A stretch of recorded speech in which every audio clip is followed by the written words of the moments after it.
Ini adalah Hafidzah teladan Salsabila dan Arga, pria bertato yang dicap sampah masyarakat. Pernikahan mereka mengguncang desa. Saat semua orang menghina, Arga membuka sebuah kotak dan mengubah segalanya.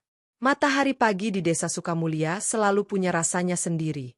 Ia tidak sekadar menyinari, tapi seolah ikut serta dalam membangunkan seluruh makhluk dengan kelembutan. Cahayanya yang keemasan menyusup perlahan melalui celah-celah daun jambu biji yang rindang di halaman-halaman rumah, menari-nari di atas ubin masjid yang bersih, dan membelai pucuk-pucuk padi di sawah yang mengelilingi desa. Suara ayam berkokok saling bersahutan dari berbagai penjuru, disusul kemudian oleh bunyi gesekan sapu lidi di halaman rumah-rumah warga.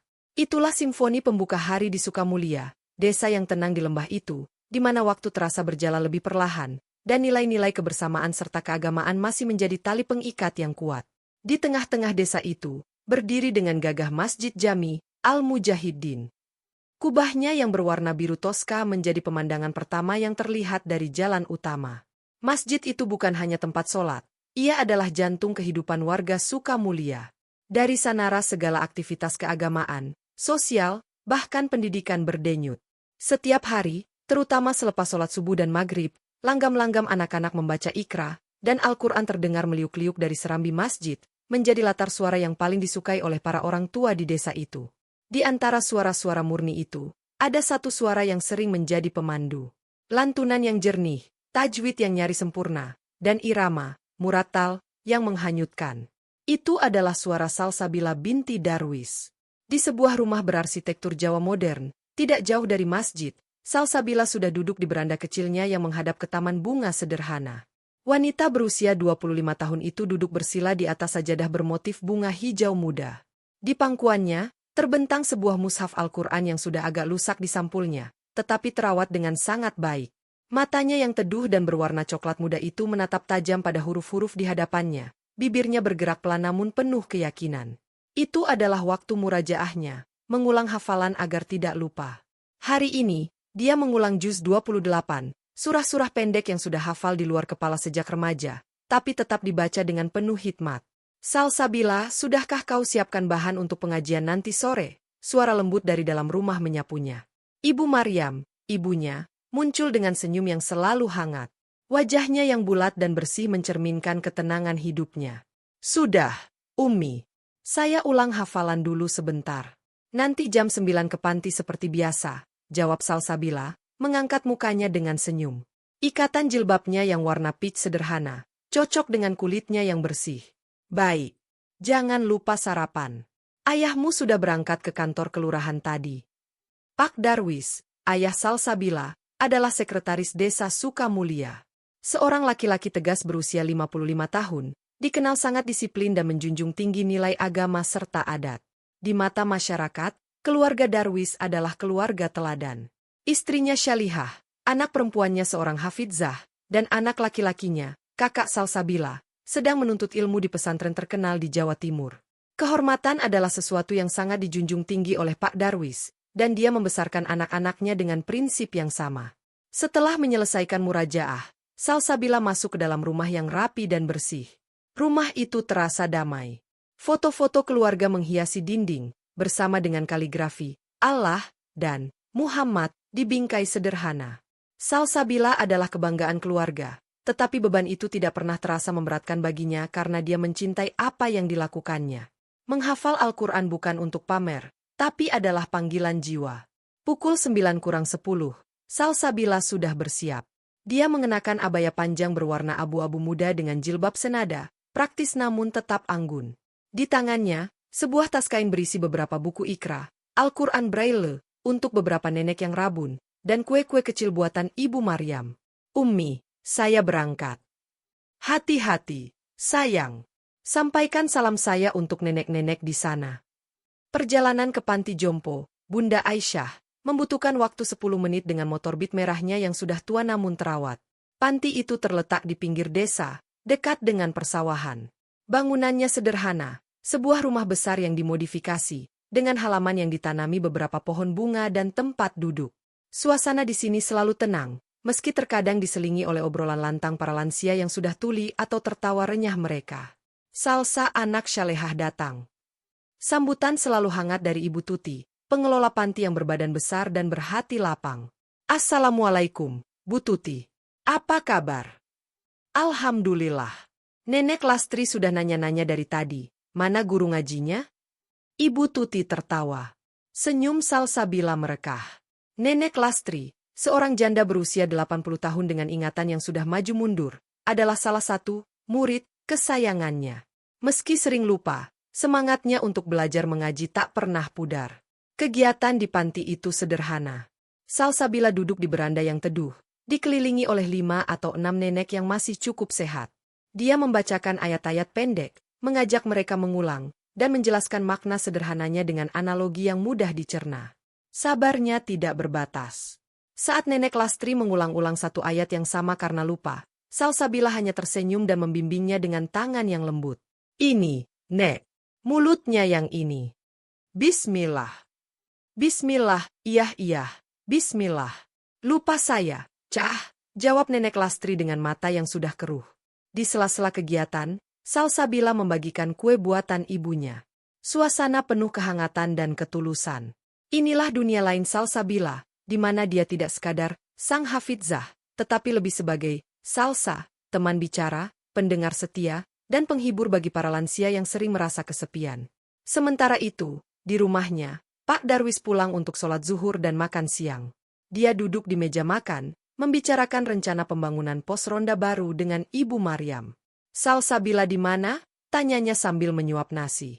"Ke panti, seperti biasa setiap Jumat," jawab Ibu Maryam sambil menuangkan air. Pak Darwis mengangguk, puas. "Alhamdulillah, anak kita itu sungguh berkah, Maryam. Tidak hanya menjaga hafalannya, tapi juga mengamalkannya. Jarang anak muda sekarang yang mau meluangkan waktu seperti dia." "Iya, Dar. Dia anak yang baik. Hatinya bersih. Mudah-mudahan Allah memberikan jodoh yang setara, seorang penghafal Quran atau paling tidak seorang yang syaleh, yang bisa menghormati dan menjaga kemuliaannya," ucap Pak Darwis dengan harapan. Bagi dia, pernikahan Salsabila adalah hal penting berikutnya. Itu harus sempurna, sesuai dengan status keluarga mereka. Siang itu, setelah dari panti, Salsabila melanjutkan aktivitasnya. Dia mengajar mengaji anak-anak TPA di masjid selepas asyar. Sekitar 20 anak usia SD berkumpul di serambi. Suara mereka yang masih cempreng berusaha mengejar huruf hijaiyah dengan serius. Salsabila berkeliling, membetulkan bacaan satu persatu. Terkadang dia bercerita kisah Nabi untuk menyelingi. Wajah-wajah polos itu mendengarkan dengan antusias. "Hari ini kita belajar apa, Kak Salsa?" tanya Ali, bocah laki-laki paling cerewet. "Kita belajar surah Al-Fil. Tahukah kalian tentang pasukan gajah?" Mata Salsabila berbinar, memulai cerita. Hari berjalan dengan ritme yang biasa, penuh dengan ibadah dan pengabdian. Malamnya, setelah Isya, keluarga besar Darwis biasanya berkumpul sebentar. Malam itu, kakak Salsabila, Fauzan, yang sedang liburan dari pesantren, juga ada. Mereka membicarakan banyak hal, dari perkembangan desa sampai diskusi agama.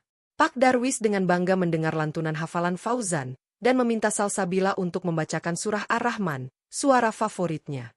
Suara merdu Salsabila memenuhi ruang keluarga, menciptakan atmosfer yang khusyuk dan damai.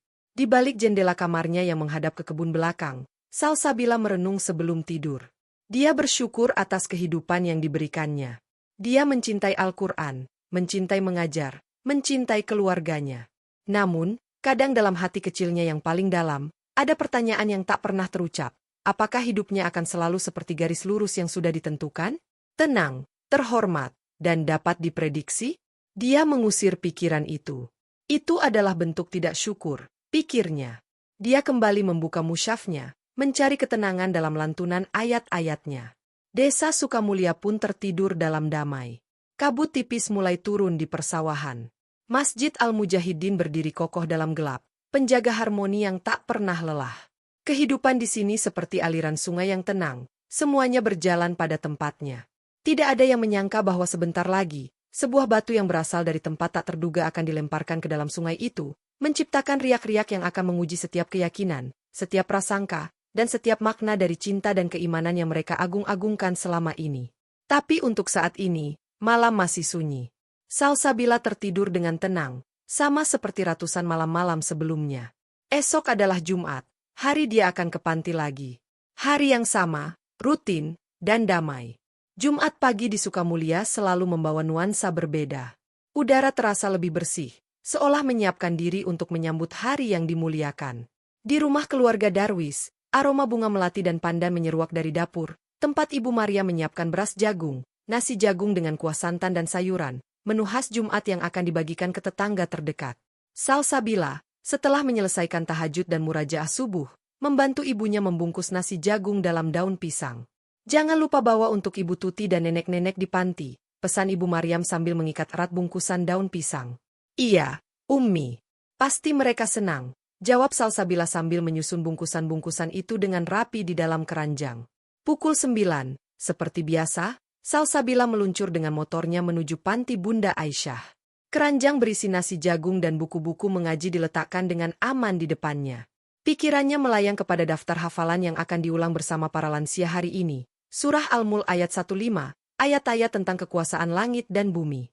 Dia sudah menyiapkan analogi sederhana tentang bintang-bintang dan burung-burung yang terbang di angkasa. Sesampainya di panti, suara televisi yang keras menyiarkan sinetron pagi menyambutnya. Beberapa nenek duduk terpaku di kursi roda di depan TV, sementara yang lain duduk di beranda menghadap taman, menikmati matahari pagi. Salsa! Anak baik datang, sambut Ibu Tuti dari dalam kantornya. Nenek Lastri lagi di taman, sama cucunya. Dari tadi di sana. Salsabila mengangguk sambil menurunkan barang bawaannya. Dia membagikan nasi jagung kepada para pengurus panti terlebih dahulu, lalu mengambil beberapa bungkusan untuk dibawa ke taman. Taman kecil di samping panti itu adalah spot favorit penghuni. Ada beberapa bangku kayu dicat warna biru tua, dikelilingi tanaman kangkot, kenanga, dan sepetak rumput hijau yang dipotong rapi. Di salah satu bangku, duduk nenek Lastri dengan selimut kotak-kotak di pangkuannya, meski udara cukup hangat. Dan di sampingnya, duduk seorang lelaki. Itu adalah kali pertama Salsabila melihatnya. Lelaki itu sedang membacakan sesuatu dari buku kecil dengan suara rendah. Kepala nenek Lastri bersandar di bahunya. Pemandangan itu seharusnya biasa saja. Seorang cucu menjenguk neneknya. Tapi penampilan lelaki itu membuat Salsabila berhenti sejenak di balik pintu teras. Rambutnya dicukur sisi samping dan belakang, dengan bagian atas yang agak panjang dan diikat pendek ke belakang. Di telinga kirinya, berkilau sepasang anting-anting berbentuk paku. Dari lengan jaket kulit hitam yang terbuka, terlihat ujung-ujung tinta hitam dan abu-abu yang membentuk pola rumit. Tangannya yang memegang buku itu penuh dengan cincin perak, dan di pergelangan tangan kanannya melingkar gelang kulit tebal dengan paku kecil. Pang, kata dalam benak Salsabila, mengingat gambar-gambar yang pernah dilihatnya di internet. Tapi, ada sesuatu yang tidak sesuai dengan stereotip yang dia tahu. Postur tubuhnya tidak agresif, justru membungkuk dengan lembut mendekati si nenek. Suaranya yang membacakan cerita itu terdengar hangat, tidak kasar. Nenek Lastri mendongak, matanya yang keruh menatap ke arah Salsabila. Wajahnya yang keriput merekah. Guru ngaji. Sini, sini, panggilnya dengan suara parau. Lelaki itu pun menengok. Matanya, yang ternyata berwarna coklat tua dan tajam, bertemu dengan mata Salsabila. Ada kejutan singkat di sana, lalu dia mengangguk perlahan, ekspresinya netral, tidak ramah tetapi juga tidak sopan. Salsabila mengambil napas dalam-dalam. Prinsipnya sederhana, jangan menilai dari penampilan. Dia tersenyum kecil dan melangkah mendekat. Assalamualaikum, Nek. Wah, ada tamu hari ini. Waalaikumsalam, jawab lelaki itu lebih dulu. Suaranya lebih dalam dari yang dibayangkan Salsabila. Saya Arga, cucunya nenek Lastri. Saya Salsabila. Saya relawan di sini, biasanya menemani nenek-nenek mengaji Jumat pagi. Arga mengangguk lagi. Pandangannya singkat, lalu kembali ke bukunya seolah memberi isyarat bahwa dia tidak ingin mengganggu. Arga ini baik. Salsa. Tiap Jumat bawa saya ke taman, celoteh nenek Lastri sambil memegangi lengan cucunya erat-erat. Dia bacain cerita wayang. Tapi saya lebih suka dengar ayat Quran. Salsabila menangkap senyum tipis di sudut mulut Arga. Dia duduk di bangku di seberang mereka, membuka bungkusan nasi jagung. Nek, ini dari ibu saya. Masih hangat. Untuk Nek dan, dia menoleh ke Arga. Untuk Mas Arga juga, kalau mau. Terima kasih. Jawab Arga singkat.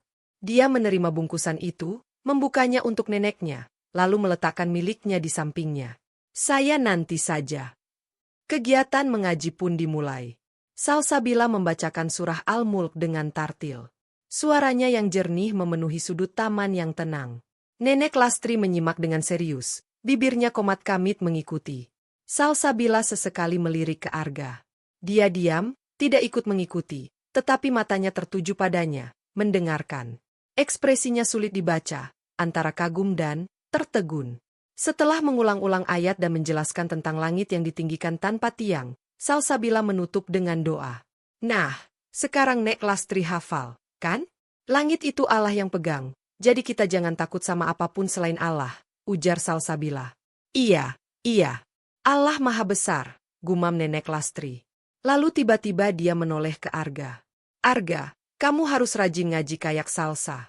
Biar masuk surga bareng Nek. Arga tersenyum, kali ini lebih hangat. Siap, Nek. Nanti saya belajar.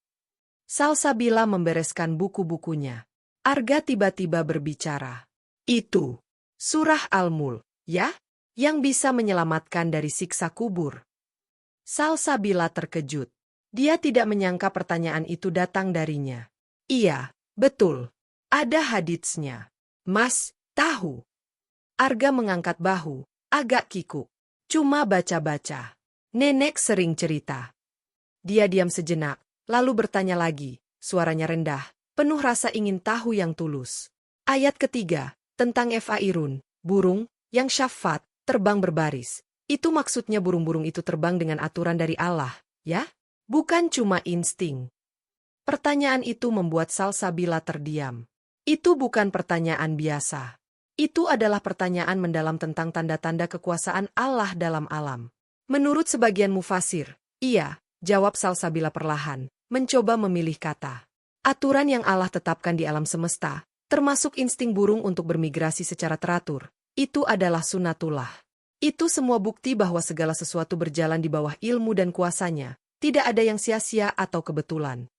Arga menatapnya, matanya menerawang sejenak. Jadi, semua hal, bahkan yang kelihatan acak, sebenarnya ada polanya? Ada aturannya. Ya. Dan aturan tertinggi itu dari Allah, jawab Salsabila yakin. Arga mengangguk pelan, seperti mencerna. Menarik, gumamnya hampir tak terdengar. Percakapan itu terputus karena Nenek Lastri mulai mengantuk. Arga membopong neneknya dengan lembut ke kamar. Salsabila memperhatikan bagaimana tangan-tangan bertato itu justru memegang dengan sangat hati-hati, seolah Nenek Lastri adalah benda paling rapuh di dunia. Kontras itu menghentak hatinya. Saat Arga kembali ke taman untuk membereskan sampah bungkus daun, Salsabila masih ada di sana. Nenek Lastri bilang Mas rutin tiap Jumat, tanya Salsabila, mencoba memulai percakapan. Iya, saya kerja freelance, jadi agak fleksibel. Jumat selalu untuk nenek, jawab Arga sambil membersihkan bangku. Itu, sangat baik, ucap Salsabila tulus. Arga menoleh padanya, senyum kecil kembali muncul. Dia satu-satunya keluarga yang masih peduli sama saya. Wajib hukumnya. Ada sepi dalam kalimat terakhir itu. Salsabila tidak ingin mencampuri urusan keluarga orang. Kalau Mas Arga tertarik dengan tafsir Al-Quran, mungkin lain kali bisa ikut dengar saja di sini. Sederhana, untuk nenek-nenek, tapi insya Allah manfaat. Arga memandangnya lama, seolah mengukur niat di balik tawaran itu. Penampilan saya mungkin tidak sesuai, Bu Salsabila. Tidak ingin membuat suasana jadi tidak nyaman. Sebutan, Bu, membuat Salsabila sedikit tersipu. Di sini tempatnya semua orang. Tidak ada yang dinilai dari luar. Nenek Lastri senang, itu yang penting. Arga memandang tangannya yang penuh tato, lalu menatap mata Salsabila yang jernih dan tanpa prasangka. Baik, insya Allah lain kali. Dia mengangguk. Terima kasih, untuk nasi jagungnya juga. Enak. Ibu saya yang masak. Sama-sama. Arga pergi setelah mengucapkan salam. Salsabila melihat punggungnya yang tegak menghilang di balik pintu gerbang. Hatinya bergejolak campur aduk. Dia bertemu dengan seorang lelaki yang penampilannya bicara tentang pemberontakan, tetapi kata-katanya tajam, perilakunya lembut pada neneknya, dan matanya menyimpan keingintahuan intelektual yang dalam tentang agama. Itu adalah kombinasi yang tidak pernah dia bayangkan. Jumat berikutnya, Arga sudah ada di taman, mendampingi Nenek Lastri. Kali ini, jaket kulitnya tidak dipakai, Hanya kaos hitam lengan pendek yang memperlihatkan hampir seluruh tato di lengannya yang berotot. Polanya rumit, sulur-sulur, simbol-simbol yang tidak dikenali Salsabila, dan beberapa tulisan dalam aksara asing. Tapi dia tetap membacakan cerita wayang untuk neneknya dengan suara yang sama lembutnya. Saat Salsabila mulai mengaji, Arga tidak pergi. Dia duduk mendengarkan, matanya sering terpejam, seperti berusaha menghayati setiap kata. Kali ini, Salsabila membahas tentang kesabaran dalam surah Al-Asr. Setelah selesai, Arga kembali bertanya. Kata watawa asyaubeiyal haq, dan saling menasihati dalam kebenaran. Itu kewajiban untuk semua muslim, ya? Meski diri sendiri masih jauh dari kebenaran. Pertanyaan itu menusuk. Salsabila bisa merasakan pergulatan di baliknya. Justru mungkin itu maksudnya, jawab Salsabila hati-hati. Kita saling mengingatkan karena kita semua sedang dalam proses. Tidak ada yang sempurna. Nasihat menasihati dalam kebenaran itu seperti kita semua naik perahu yang sama. Kalau ada yang lupa dayung, yang lain mengingatkan, agar perahunya tidak tenggelam. Metafora itu membuat Arga terdiam cukup lama. Nenek Lastri sudah mulai mendengkur pelan. Perahu yang sama, dia mengulang pelan. Bagus itu. Sejak saat itu, Jumat pagi di Taman Bunda menjadi ritual baru yang diam-diam dinantikan Salsabila. Bukan karena Arga, katanya pada diri sendiri, tapi karena diskusi-diskusi kecil yang mencerahkan setelah mengaji. Arga ternyata banyak membaca, dari filsafat sampai sains, dan dia sering menghubungkannya dengan konsep-konsep Islam yang didengarnya dari neneknya dulu atau yang baru dia cari tahu. Pertanyaannya kritis, terkadang skeptis, tetapi selalu dilontarkan dengan rasa hormat dan keinginan tulus untuk mengerti. Suatu Jumat, hujan turun. Kegiatan mengaji dipindah ke ruang tengah dalam panti. Arga datang dengan rambut basah, jaketnya meneteskan air. Setelah mengaji, saat mereka minum teh hangat bersama Ibu Tuti, percakapan mulai lebih personal. Mas Arga tinggal di mana? Tanya Ibu Tuti ramah. Di kota, Bu. Tepatnya di daerah Pingit. Sewa kontrakan kecil. Sendiri. Sendiri. Lebih nyaman. Jawabannya singkat, tetapi Salsabila menangkap isyarat untuk tidak melanjutkan. Ketika Ibu Tuti pergi mengurus yang lain, Arga tiba-tiba berkata, suaranya rendah. Saya dulu, bukan orang baik, Bu Salsabila. Penampilan saya ini sisa-sisa dari kehidupan lama. Nenek Lastri satu-satunya yang tidak pernah menghakimi. Dia hanya bilang, Allah Maha melihat isi hati. Salsabila menatapnya. Dan Mas Arga sekarang? Sekarang saya mencoba belajar, mencoba menjadi lebih baik. Tapi, bekas-bekasnya, dia menunjuk tatonya, selalu membuat orang lain menilai sebelum saya buka mulut. Allah juga yang menghapus dosa, kalau kita benar-benar bertaubat. Bekas lahiriah, itu urusan nanti. Yang penting proses di dalam, kata Salsabila, mencoba menghibur. Taubat, gumam Arga. Proses yang panjang. Pertemuan-pertemuan itu berlangsung selama berbulan-bulan. Perlahan, sebuah ikatan unik terbentuk. Ikatan yang dibangun dari diskusi agama, dari perhatian terhadap nenek Lastri, dan dari saling menghormati tanpa memaksa. Salsabila mulai melihat Arga bukan lagi sebagai pemuda pang, tetapi sebagai Arga, seorang pencari kebenaran yang tersesat dan sedang berusaha pulang.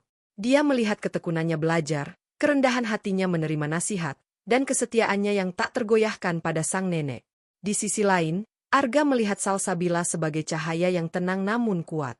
Dia bukan hafidzah yang sombong atau kaku. Dia cerdas, sabar, dan memiliki pemahaman agama yang mendalam namun aplikatif. Yang paling mengharukan baginya, Salsabila adalah orang pertama di luar lingkaran neneknya yang melihatnya sebagai manusia, bukan sebagai stereotip. Namun, dunia luar tidak selembut Taman Bunda. Suatu sore, sepulang dari panti, Salsabila berhenti di warung kopi, rame-rame, di pinggir jalan utama desa untuk membeli beberapa botol air mineral. Saat sedang menunggu, sebuah motor sport berwarna hijau menyelonong dan berhenti di depannya. Pengendaranya melepas helm. Itu Arga. Bu Salsabila, ujarnya, terlihat agak kaget. Mas Arga, mau kemana? Mau pulang ke kota. Lewat sini jalur pintas. Dia turun dari motor. Boleh beli kopi dulu. Mereka berdiri sebentar di depan warung. Percakapan ringan tentang kondisi nenek Lastri pun terjadi. Salsabila tertawa kecil mendengar cerita lucu Arga tentang neneknya yang ngotot mau makan bakso pedas padahal punya mak. Saat itulah, dari balik jendela warung, sepasang mata mengamati mereka dengan tajam. Itu adalah Bu Marni, tetangga sebelah rumah Pak Darwis yang terkenal sukanya menyebar kabar. Bu Marni melihat Salsabila, Hafidzah teladan desa, sedang berbicara akrab dengan seorang lelaki berpenampilan preman, lengkap dengan tato dan anting. Matanya berbinar. Ini bahan gosip yang sangat berharga. Salsabila dan Arga sama sekali tidak menyadari. Setelah beberapa menit, mereka berpisah. Salsabila pulang dengan hati tenang, sementara Arga melaju ke arah kota dengan perasaan aneh, perasaan nyaman yang jarang dia dapatkan. Malam itu, di rumah Bu Marni, bisikan sudah mulai berhembus. Aduh, saya lihat sendiri. Salsabila anak Pak Darwis itu, ngobrol sama lelaki anu, bertato, nakal banget kelihatannya.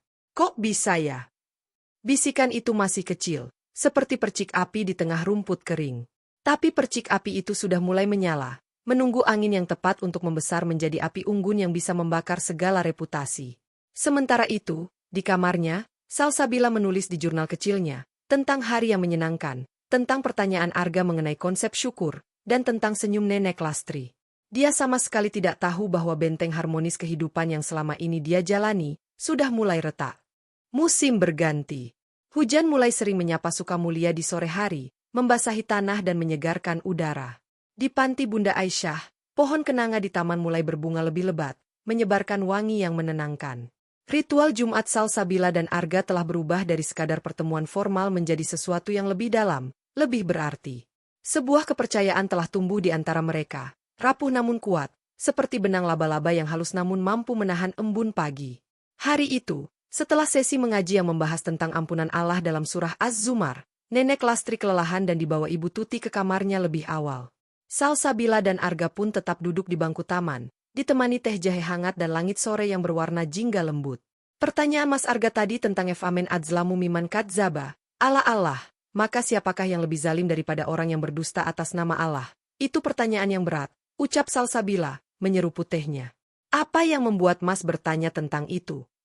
Arga menatap cangkir di tangannya.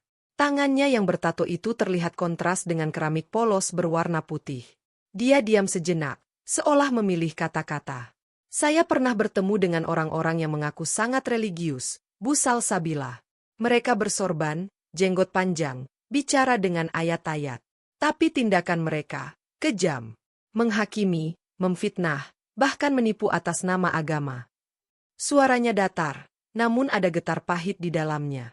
Saya juga pernah menggunakan simbol-simbol tertentu. Dia menunjuk tatonya yang samar-samar seperti simbol-simbol klinik, untuk terlihat kuat, untuk menakut-nakuti.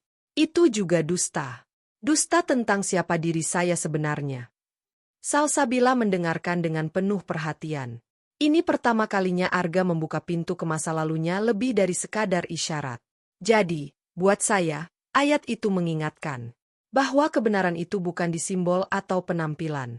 Bisa saja orang yang tampil seperti saya ini, menurut standar orang, lebih jujur pada dirinya sendiri dan pada Tuhan, daripada orang yang tampil sempurna tapi hatinya penuh kepalsuan.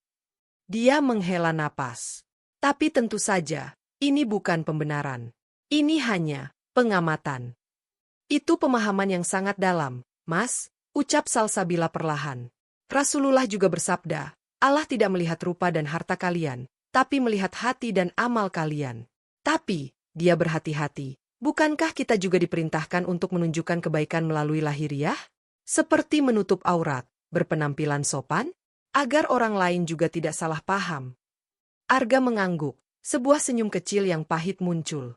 Itu dilema saya, Bu. Saya mengerti itu. Tato-tato ini, sebagian besar adalah kesalahan masa muda.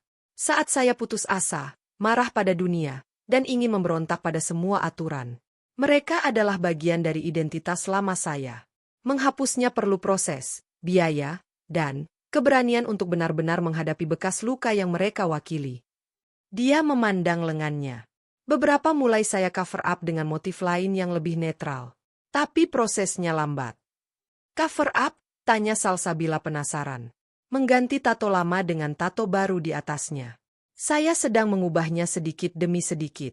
Yang ini, Dia menunjukkan bagian lengan bawahnya yang terdapat sulur-sulur daun dan kaligrafi Arab samar. Dulu adalah gambar ular dan tengkorak. Sekarang sedang saya ubah menjadi rangkaian nama Allah dalam kaligrafi Suluz. Salsabila terkesima. Dia mendekat sedikit, melihat lebih detail. Di balik garis-garis tebal dan bayangan hitam, memang tersembul bentuk huruf-huruf Arab yang indah, tersamar dengan sangat artistik. Ini, Mas Arga yang mendesain. Iya. Saya dulu belajar desain grafis, tapi keluar. Sekarang saya kerja freelance untuk desain logo, ilustrasi. Dan, dia ragu sejenak, saya juga membuat kaligrafi. Khususnya kaligrafi Islam. Mata Salsabila membelalak. Kaligrafi Islam? Serius? Arga mengangguk, malu-malu bangga. Sejak saya mulai belajar agama lagi, saya butuh saluran. Kata-kata tidak cukup. Saya butuh mengekspresikan kekaguman saya pada keindahan ayat-ayat Allah. Jadi saya belajar. Otodidak. Lalu ikut workshop singkat. Sekarang, terkadang ada pesanan kecil-kecilan. Tapi saya sembunyikan. Klien saya pikir saya hanya desainer biasa. Mereka tidak tahu saya yang membuat kaligrafinya. Kenapa disembunyikan? Karena orang akan bingung. Desainer bertato, anting, membuat kaligrafi Allah? Mereka akan menganggap itu tidak serius, atau bahkan penghinaan. Atau, yang lebih parah, mereka akan memuji saya sebagai fenomena, lihatan tato jadi kaligrafer, dan itu justru mengurangi kesakralan karya itu sendiri. Saya tidak mau karya untuk Allah dijadikan sensasi. Penjelasannya penuh dengan kesadaran diri yang tajam. Salsabila merasakan sebuah kekaguman baru tumbuh dalam dirinya.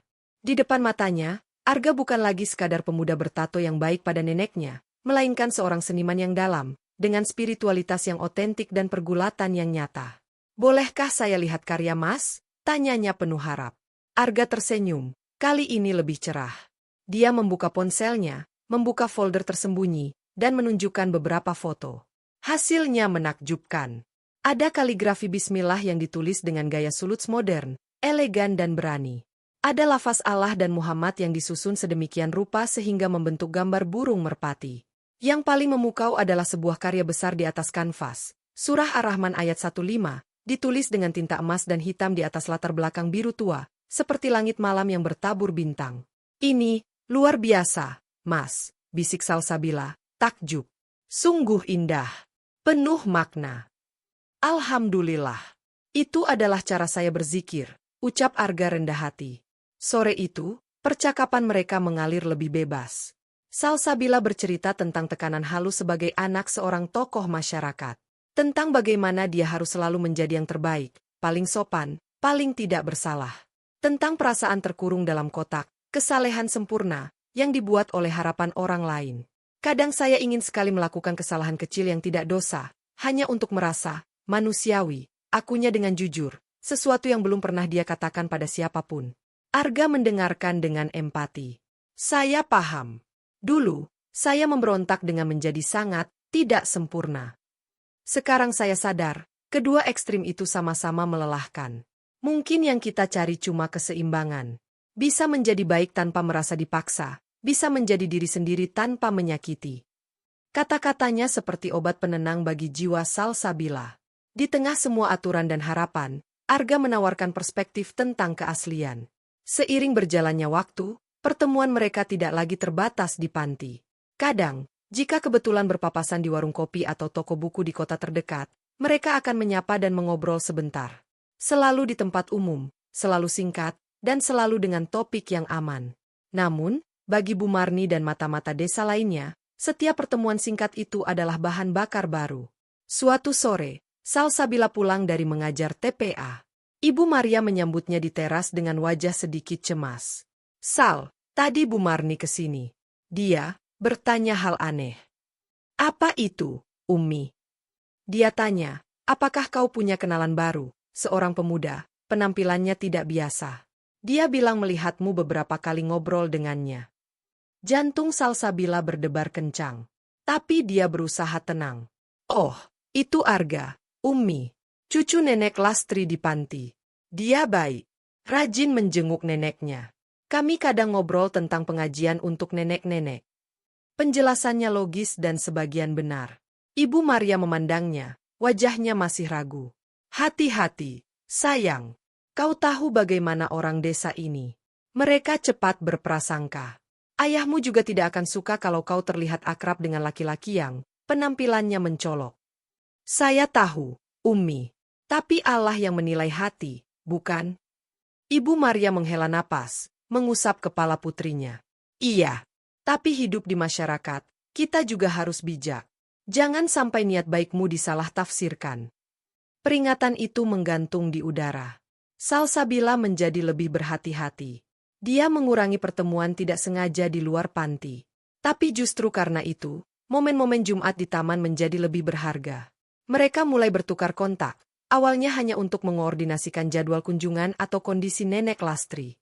Lalu, berkembang menjadi berbagi tautan artikel, atau foto karya seni Arga yang baru, atau pertanyaan singkat Salsabila tentang makna ayat. Suatu malam, ponsel Salsabila bergetar. Sebuah pesan dari Arga. Bu, ada yang bisa ditanyakan. Surah Al-Baqarah 286, tentang Allah tidak membebani seseorang melainkan sesuai kesanggupannya. Bagaimana caranya kita tahu batas kesanggupan kita? Kadang saya merasa sudah tidak sanggup, tapi cobaan terus datang. Pertanyaan itu penuh kerapuhan. Salsabila membalas dengan hati-hati, menjelaskan tentang tawakal dan bahwa tidak sanggup, itu perasaan, sementara kekuatan sebenarnya dari Allah. Percakapan mereka berlanjut hingga larut malam, melalui pesan singkat, membahas tentang harapan, kelelahan, dan iman. Hubungan mereka telah melampaui sekadar relawan dan keluarga pasien. Mereka telah menjadi sahabat pena, partner diskusi spiritual. Tanpa disadari, benih-benih perasaan yang lebih dari sekadar persahabatan mulai bertunas di hati masing-masing. Salsabila mulai merasakan degup jantung yang berbeda setiap ponselnya bergetar membawa pesan Arga. Dia mulai menghitung hari menuju Jumat. Dia mulai tersenyum sendiri saat mengingat lelucon kering Arga atau kedalaman pemikirannya. Di sisi lain, Arga, yang hidupnya telah lama sunyi dan penuh pertahanan, menemukan kedamaian dalam kesederhanaan dan keteguhan Salsabila. Dia melihat di matanya penerimaan yang tulus, sesuatu yang sangat langka dalam hidupnya. Dia mulai berdoa, dengan caranya sendiri, agar diberi kekuatan untuk menjadi lebih baik, layak untuk sekadar menjadi teman bicara wanita luar biasa ini. Namun, tembok prasangka di luar mulai dibangun lebih tinggi. Kabar tentang Salsabila dan si pemuda bertato telah menjadi buah bibir di beberapa kelompok arisan ibu-ibu. Mereka tidak tahu cerita lengkapnya. Yang mereka lihat hanya kontras yang mencolok, bunga melati dan duri seribu. Puncaknya terjadi pada sebuah acara walimah di desa sebelah. Keluarga Darwis diundang. Salsabila hadir dengan ibu dan beberapa tetangga wanita. Di sana, di tengah keramaian, Bu Marni mendekati Ibu Maryam dengan senyum manis yang tidak menyentuh mata. Maryam, anakmu Salsabila kan sudah besar ya? Sudah ada yang naksir belum? Jangan sampai salah pergaulan lo. Kemarin saya lihat, kok sama si, pemuda yang bukan kalangan kita gitu. Itu loh, yang motornya sport, rambutnya diikat. Ibu Maryam langsung tegang. Oh, itu temannya di panti, Marni. Salsabila baik-baik saja, kok. Wah, hati-hati saja. Anak gadis syalihah, jangan sampai reputasinya ternoda karena salah bergaul. Apalagi ayahnya tokoh masyarakat. Sayangkan kalau sampai ada omongan. Kata-kata itu seperti silet menyayat hati Ibu Maryam. Dia pulang dengan perasaan tidak enak. Malam itu, dia membicarakannya dengan Pak Darwis yang baru pulang dari rapat. Dar, tentang Salsabila, ada sedikit omongan. Omongan apa? Tanya Pak Darwis sambil melepas sepatu. Tentang seorang pemuda yang sering dilihat orang sedang berbicara dengannya. Katanya penampilannya kurang pantas. Wajah Pak Darwis langsung berubah. Pemuda? Kurang pantas? Siapa itu? Salsabila kenal dengan laki-laki seperti itu. Katanya, cucu salah satu penghuni panti jompo tempat Salsa ngajar. Mungkin hanya teman bicara saja. Teman bicara? Suara Pak Darwis meninggi. Tidak. Salsabila tidak perlu teman bicara dengan laki-laki asing, apalagi yang penampilannya tidak pantas. Itu akan menimbulkan fitnah. Besok akan saya tegur dia. Benturan antara dua dunia yang berbeda itu kini tak terelakkan. Sementara di kamarnya, Salsabila sedang tersenyum membaca pesan Arga yang berisi foto progres cover up tato di lengannya, yang semakin jelas membentuk kaligrafi Asmaul Husna. Dia sama sekali tidak tahu bahwa badai kemarahan ayahnya sedang mengumpul di ruang keluarga, dan bahwa tembok tinggi prasangka masyarakat desa telah berdiri kokoh, siap menghalangi jalan menuju cahaya yang baru saja mulai dia temukan dalam persahabatan istimewanya itu. Suasana ruang keluarga rumah Darwis mendadak terasa seperti ruang tunggu sebelum pengadilan. Cahaya lampu neon putih yang biasanya terasa terang, malam itu terasa menusuk dan dingin. Ibu Maryam duduk di kursi sudut, jarinya yang ramping memilin-milin ujung mukena. Suara tik-tok jam dinding terdengar begitu keras, menghantam kesunyian yang tegang. Pak Darwis berdiri di depan jendela, punggungnya tegap membelakangi ruangan. Bahunya tampak kaku, menahan gejolak yang mengamuk di dadanya. Dia baru saja pulang dari rapat Karang Taruna, di mana salah satu anggotanya secara tidak sengaja menyindir. Wah, anak-anak zaman sekarang beda ya, Pak. Gaulnya bebas. Saling menghargai perbedaan. Sindiran itu, ditambah laporan Ibu Maryam tadi sore, telah membakar harga dirinya yang selalu dijunjung tinggi. Salsabila, suaranya pecah, menghentak hening. Kemari. Salsabila, yang sedang menyelesaikan setoran hafalan malam di kamarnya, terkejut. Suara ayahnya jarang sekali sekeras itu. Dengan hati berdebar, dia berjalan keluar, masih memegang mushaf kecil di tangannya. Ayah memanggil, ucapnya lembut, berdiri di ambang pintu. Pak Darwis berbalik. Wajahnya yang biasanya tenang kini memerah, urat lehernya menegang. Matanya, yang mirip dengan mata Salsabila, namun sekarang penuh dengan api kemarahan dan kekecewaan. Ibu bilang, ada omongan tentang kamu. Tentang seorang pemuda. Dia menyebut kata, pemuda, itu seperti menyebut nama penyakit. Siapa dia? Dan apa hubunganmu dengannya? Salsabila menelan ludah. Dia tahu hari ini akan datang, tapi tidak menyangka secepat ini, dan dengan intensitas seperti ini. Dia Arga, ayah, cucu dari Nenek Lastri, salah satu penghuni panti Bunda Aisyah tempat saya mengajar. Hubungan kami hanya sebagai kenalan. Kami kadang berdiskusi tentang materi pengajian untuk nenek-nenek. Hanya kenalan? Diskusi. Pak Darwis mendekat, langkahnya berat. Kenapa orang lain melaporkan melihatmu berkali-kali mengobrol dengannya di luar panti? Di warung kopi? Kenapa, Salsabila? Apa tidak cukup diskusimu di panti? Harus dilanjutkan di tempat umum, sampai menimbulkan fitnah. Ayah, itu hanya kebetulan berpapasan. Percakapan biasa, tidak lebih dari 5 menit. Salsabila mencoba tetap tenang, tapi suaranya sedikit gemetar. Percakapan biasa dengan seorang pemuda yang, menurut yang melapor, berpenampilan preman, bertato, beranting, rambut tidak karuan. Suara Pak Darwis semakin tinggi. Apa yang ada di kepalamu? Nah, kau pikir ini tidak apa-apa? Kau adalah Salsabila binti Darwis, Hafidzah Quran. Kebanggaan keluarga dan masyarakat di sini. Setiap langkahmu diperhatikan, setiap pergaulanmu dinilai. Iya, ayah. Tapi apakah penilaian harus hanya berdasarkan penampilan? Salsabila memberanikan diri. Ini pertama kalinya dia membantah ayahnya. Arga mungkin terlihat berbeda, tapi dia orang yang baik. Sangat menyayangi neneknya, rajin belajar agama, dan... Jangan, teriak Pak Darwis, memotongnya. Tangannya meninju udara. Jangan kau beri aku cerita tentang baiknya dia. Aku tidak peduli. Yang aku pedulikan adalah penampilan. Itu yang dilihat orang. Di mata masyarakat Sukamulia, seorang lelaki bertato dan beranting adalah sampah, pengacau, tidak punya masa depan. Dan kau, putriku, terlihat akrab dengan sampah itu. Kau tahu apa yang mereka bilang? Mereka bilang harga diri keluarga Darwis jatuh. Mereka bilang mungkin kau sudah terpengaruh. Setiap kata seperti cambuk di hati Salsabila. Air matanya mulai berkumpul, tapi dia tahan. Ayah, bukankah kita diajarkan untuk tidak gibah? Untuk tidak memfitnah? Mengapa ayah lebih percaya pada omongan orang daripada pada anak kandung ayah sendiri? Pertanyaan itu membuat Pak Darwis terdiam sejenak, tapi kemarahannya justru membesar karena merasa diserang balik. Ini bukan soal percaya atau tidak. Ini soal menjaga kehormatan. Kehormatan itu rapuh. Nah, sekali ternoda, susah dibersihkan. Apa kau mau jadi bahan gunjingan? Apa kau mau lamaran-lamaran dari para pemuda Syaleh hilang karena mereka mendengar kau dekat dengan preman? Apakah kehormatan kita hanya bergantung pada apa yang orang katakan, ayah? Bukan pada apa yang Allah nilai. Salsabila bersikeras, suaranya lirih namun berisi. Aku tidak perlu diingatkan tentang agama olehmu, Salsabila. Pak Darwis sekarang benar-benar hilang sabar. Aku tahu kewajibanku sebagai kepala keluarga. Dan kewajibanmu adalah menaati orang tua dan menjaga nama baik keluarga.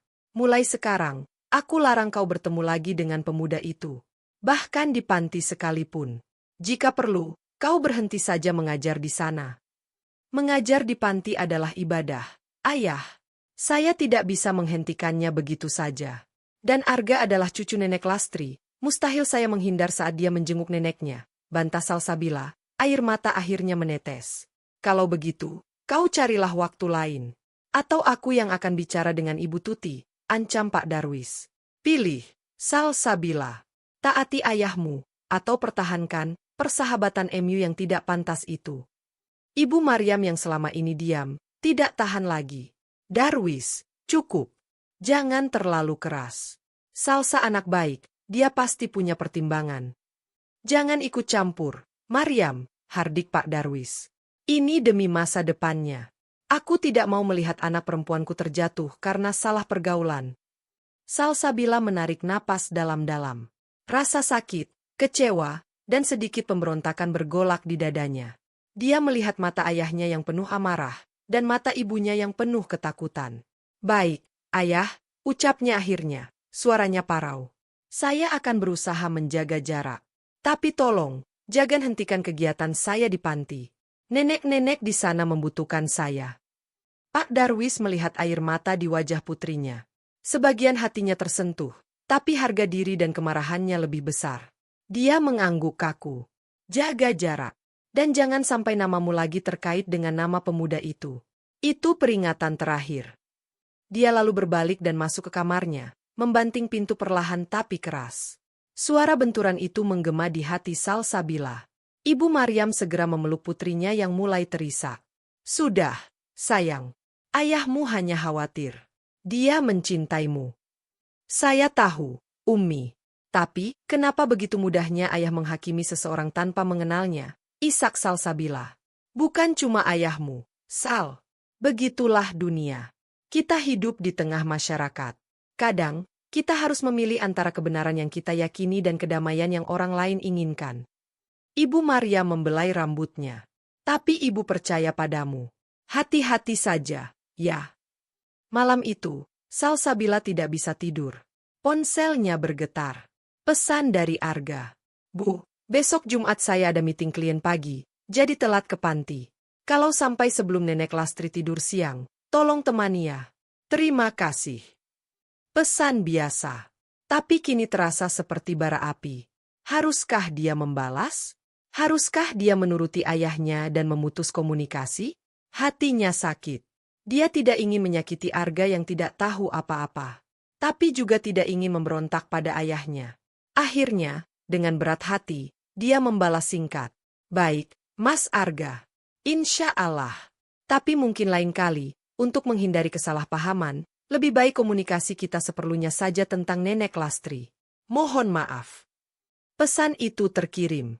Jantungnya seperti diiris. Beberapa detik kemudian, balasan datang. Saya mengerti. Tidak perlu minta maaf. Terima kasih atas semuanya. Semoga Bu Salsabila selalu dalam lindungannya.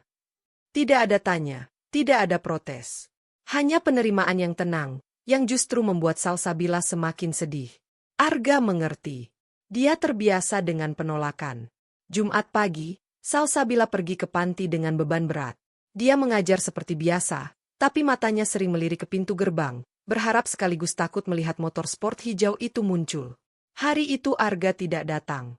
Nenek Lastri berkali-kali bertanya, "Mana Arga? Kok belum datang?" Salsabila hanya bisa membohongi dengan mengatakan Arga sibuk kerja.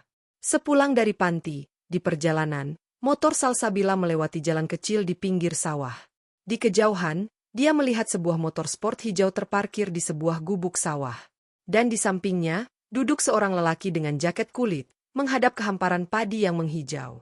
Punggungnya yang biasanya tegak, kali ini tampak melengkung, lesu. Salsabila ingin berhenti, ingin mendekat. Tapi ingatan pada kemarahan ayahnya dan pesannya sendiri pada Arga mengikatnya. Dia memacu motornya perlahan, melewati jalan itu, sambil hatinya menjerit.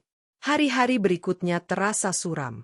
Rumah Darwis yang biasanya hangat, kini dipenuhi keheningan yang kaku.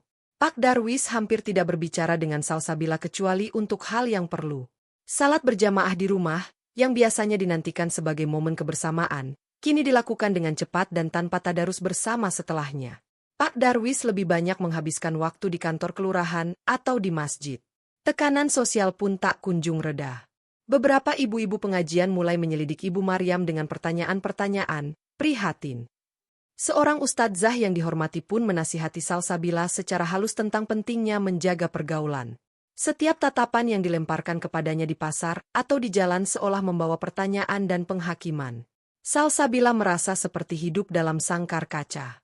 Dia bisa melihat dunia luar, tapi tidak bisa menyentuhnya. Dia terjepit antara kewajiban pada orang tua dan kebenaran yang dia yakini di hatinya. Di tengah semua itu, dia merindukan diskusi-diskusi yang mencerahkan, senyuman Nenek Lastri, dan kehadiran Arga yang memberinya perspektif berbeda tentang hidup. 1 minggu setelah larangan itu, Salsabila menerima telepon dari Ibu Tuti. "Salsa, Nenek Lastri sakit. Agak panas. Dia terus-menerus memanggil nama kamu dan Arga. Arga sudah di sini dari tadi pagi. Kamu bisa mampir. Nenek Lastri sakit. Ini keadaan darurat. Kewajiban kemanusiaan dan bakti pada lansia yang dia layani mengalahkan segalanya."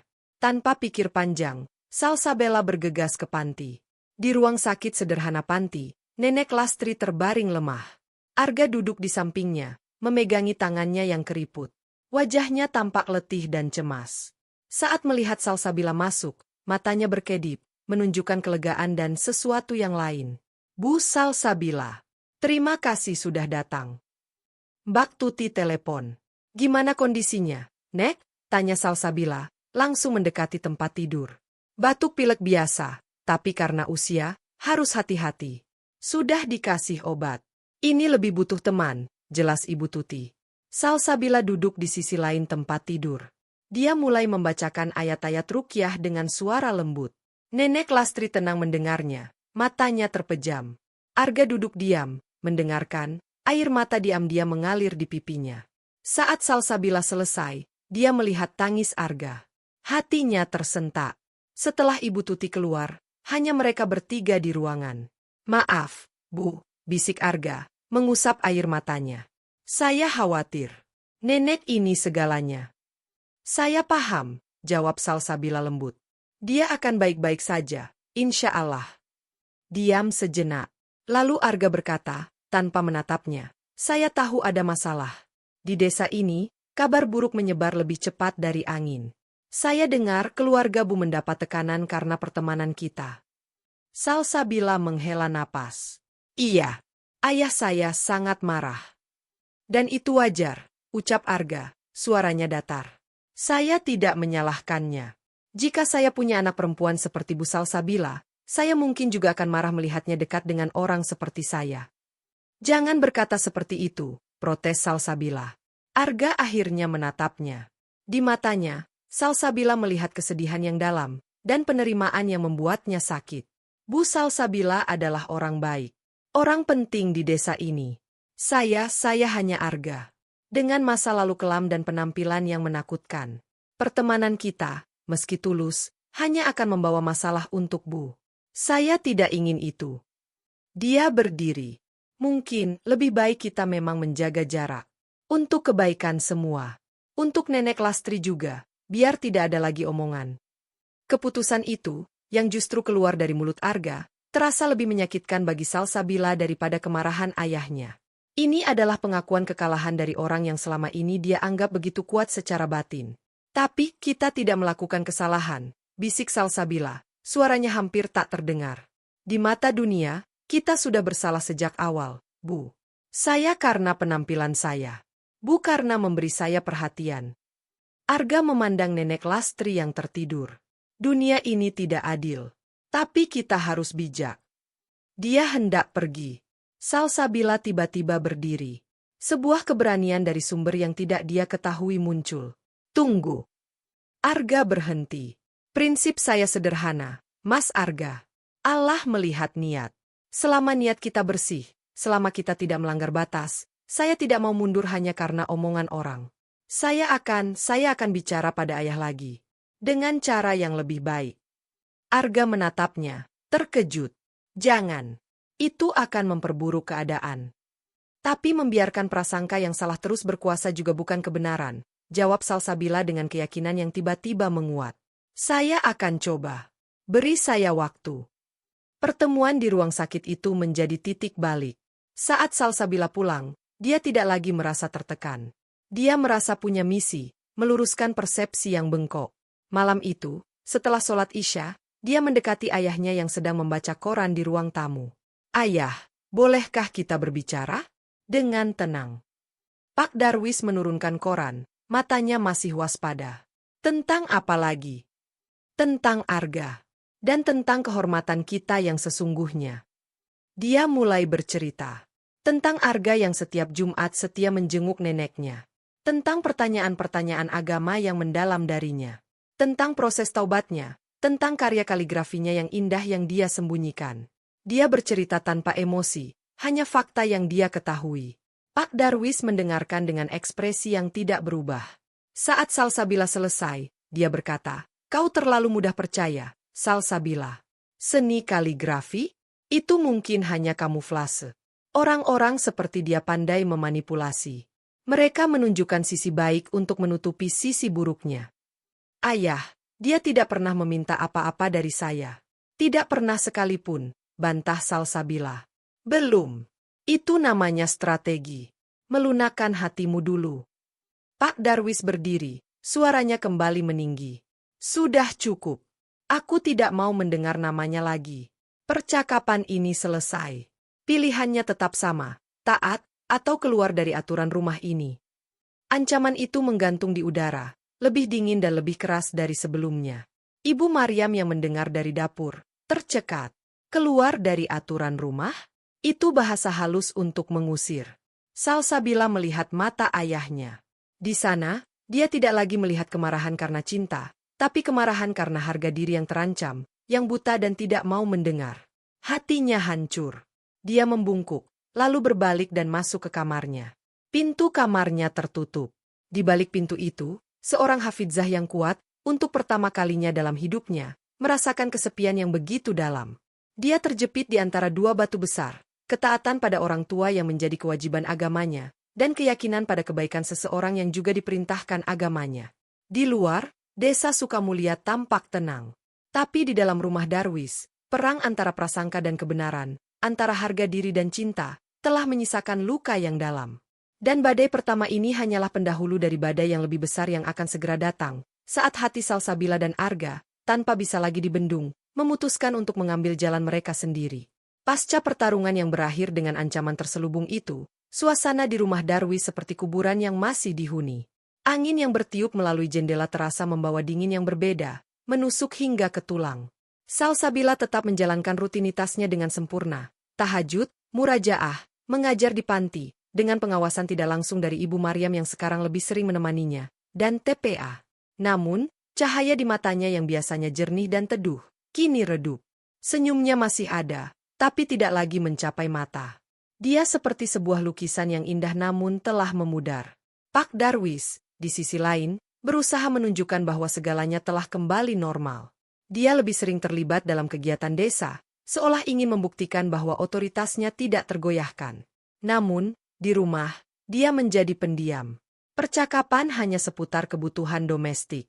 Salat berjamaah masih dilaksanakan, namun kehusyukannya tergantikan oleh ketegangan yang tak terucap. Puncak dari tekanan itu datang pada suatu minggu sore. Sebuah keluarga terhormat dari desa tetangga, yang memiliki putra seorang sarjana agama dari pesantren ternama, datang, silaturahmi, ke rumah Darwis. Maksudnya jelas, melamar Salsabila. Pemuda itu, namanya Fadhil, sopan, berpenampilan rapi dengan koko putih dan peci, dan hafalannya juga cukup baik. Pak Darwis berseri-seri.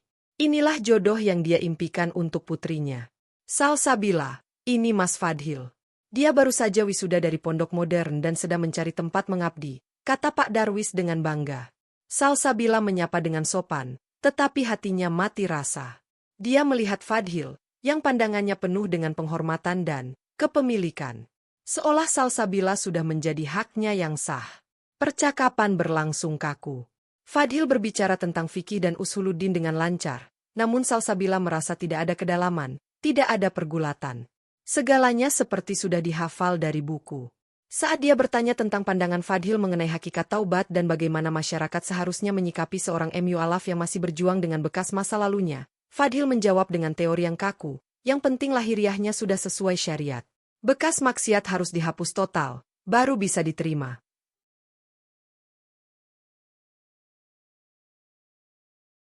Jawaban itu, meski secara fikih tidak sepenuhnya salah, terasa hampa bagi Salsabila. Itu bukan jawaban Arga, yang memahami taubat sebagai proses yang menyakitkan dan penuh liku. Pertemuan itu berakhir dengan janji dari pihak keluarga Fadhil untuk memikirkannya. Setelah mereka pergi, Pak Darwis memanggil Salsabila. Bagaimana? Cocok, bukan? Dia calon ulama. Masa depannya cerah. Keluarganya juga baik. Dia baik, ayah. Tapi, Salsabila memilih kata-kata dengan hati-hati. Saya belum siap.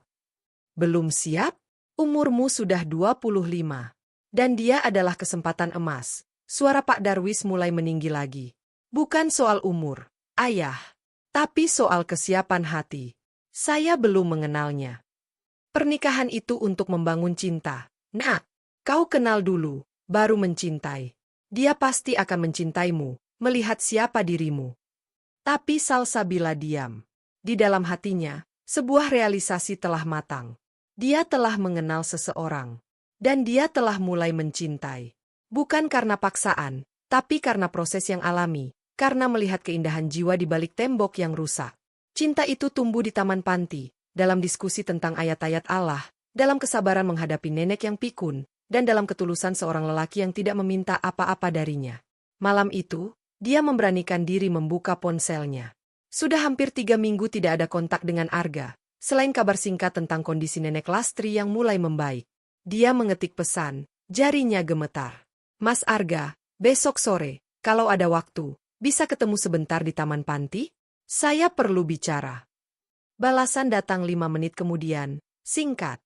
Baik, jam 4 sore. Iya, terima kasih.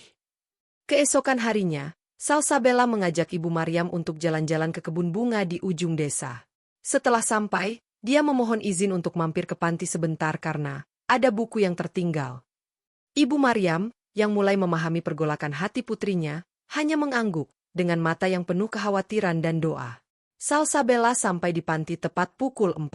Taman sepi. Nenek-nenek sedang tidur siang. Dan di bangku kayu biru tua yang sama, Arga sudah duduk. Dia tidak memakai jaket kulit, hanya kaos hitam polos dan celana jeans. Tatonya terlihat jelas di lengan yang terlipat. Wajahnya tampak lebih tirus, ada lingkaran hitam di bawah matanya. Assalamualaikum, sapa Salsabila, duduk di seberangnya.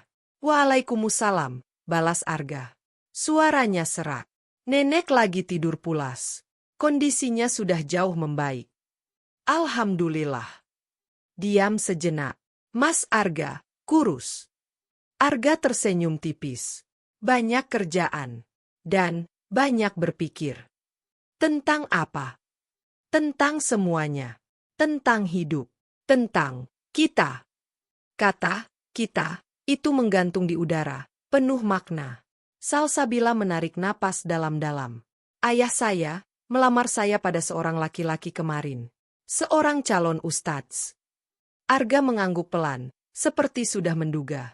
Bagus. Dia pasti orang baik. Tapi saya menolak.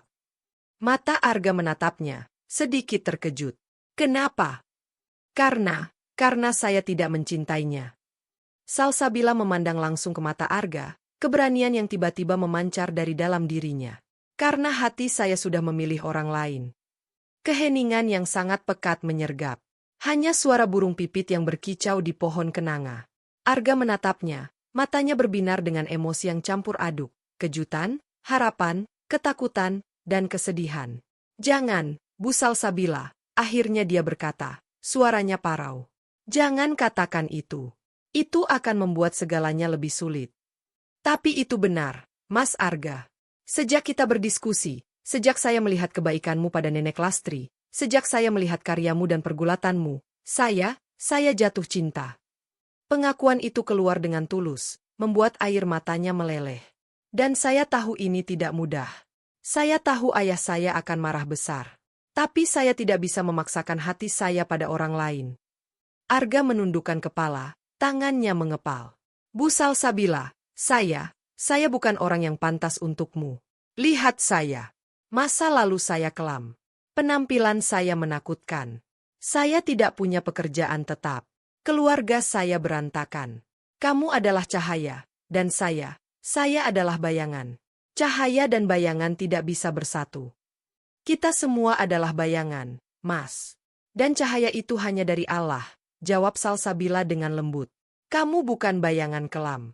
Kamu adalah kanvas yang pernah rusak, tetapi sekarang sedang dilukis ulang dengan ayat-ayat yang indah olehnya. Dan saya ingin menjadi bagian dari proses penyembuhan itu, jika kamu mengizinkan. Arga mengangkat wajahnya. Air mata mengalir di pipinya, menembus garis-garis tato di dekat mata.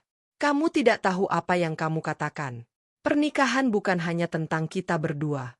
Itu tentang keluarga, tentang masyarakat. Kamu akan dikucilkan. Reputasimu yang selama ini dibangun dengan susah payah akan hancur. Aku tidak sanggup melihatmu terluka karena aku. Luka karena membela kebenaran dan cinta yang halal, insya Allah akan diganti dengan pahala olehnya, kata Salsabila, keyakinannya semakin mengkristal. Dan tentang keluarga, saya akan menghadapinya. Saya akan meminta restu ayah saya, dengan cara yang paling baik. Dia tidak akan pernah menyetujui, bisik Arga putus asa. Maka kita akan meminta pertolongan Allah. Kita akan melakukan ini dengan benar, Mas Arga.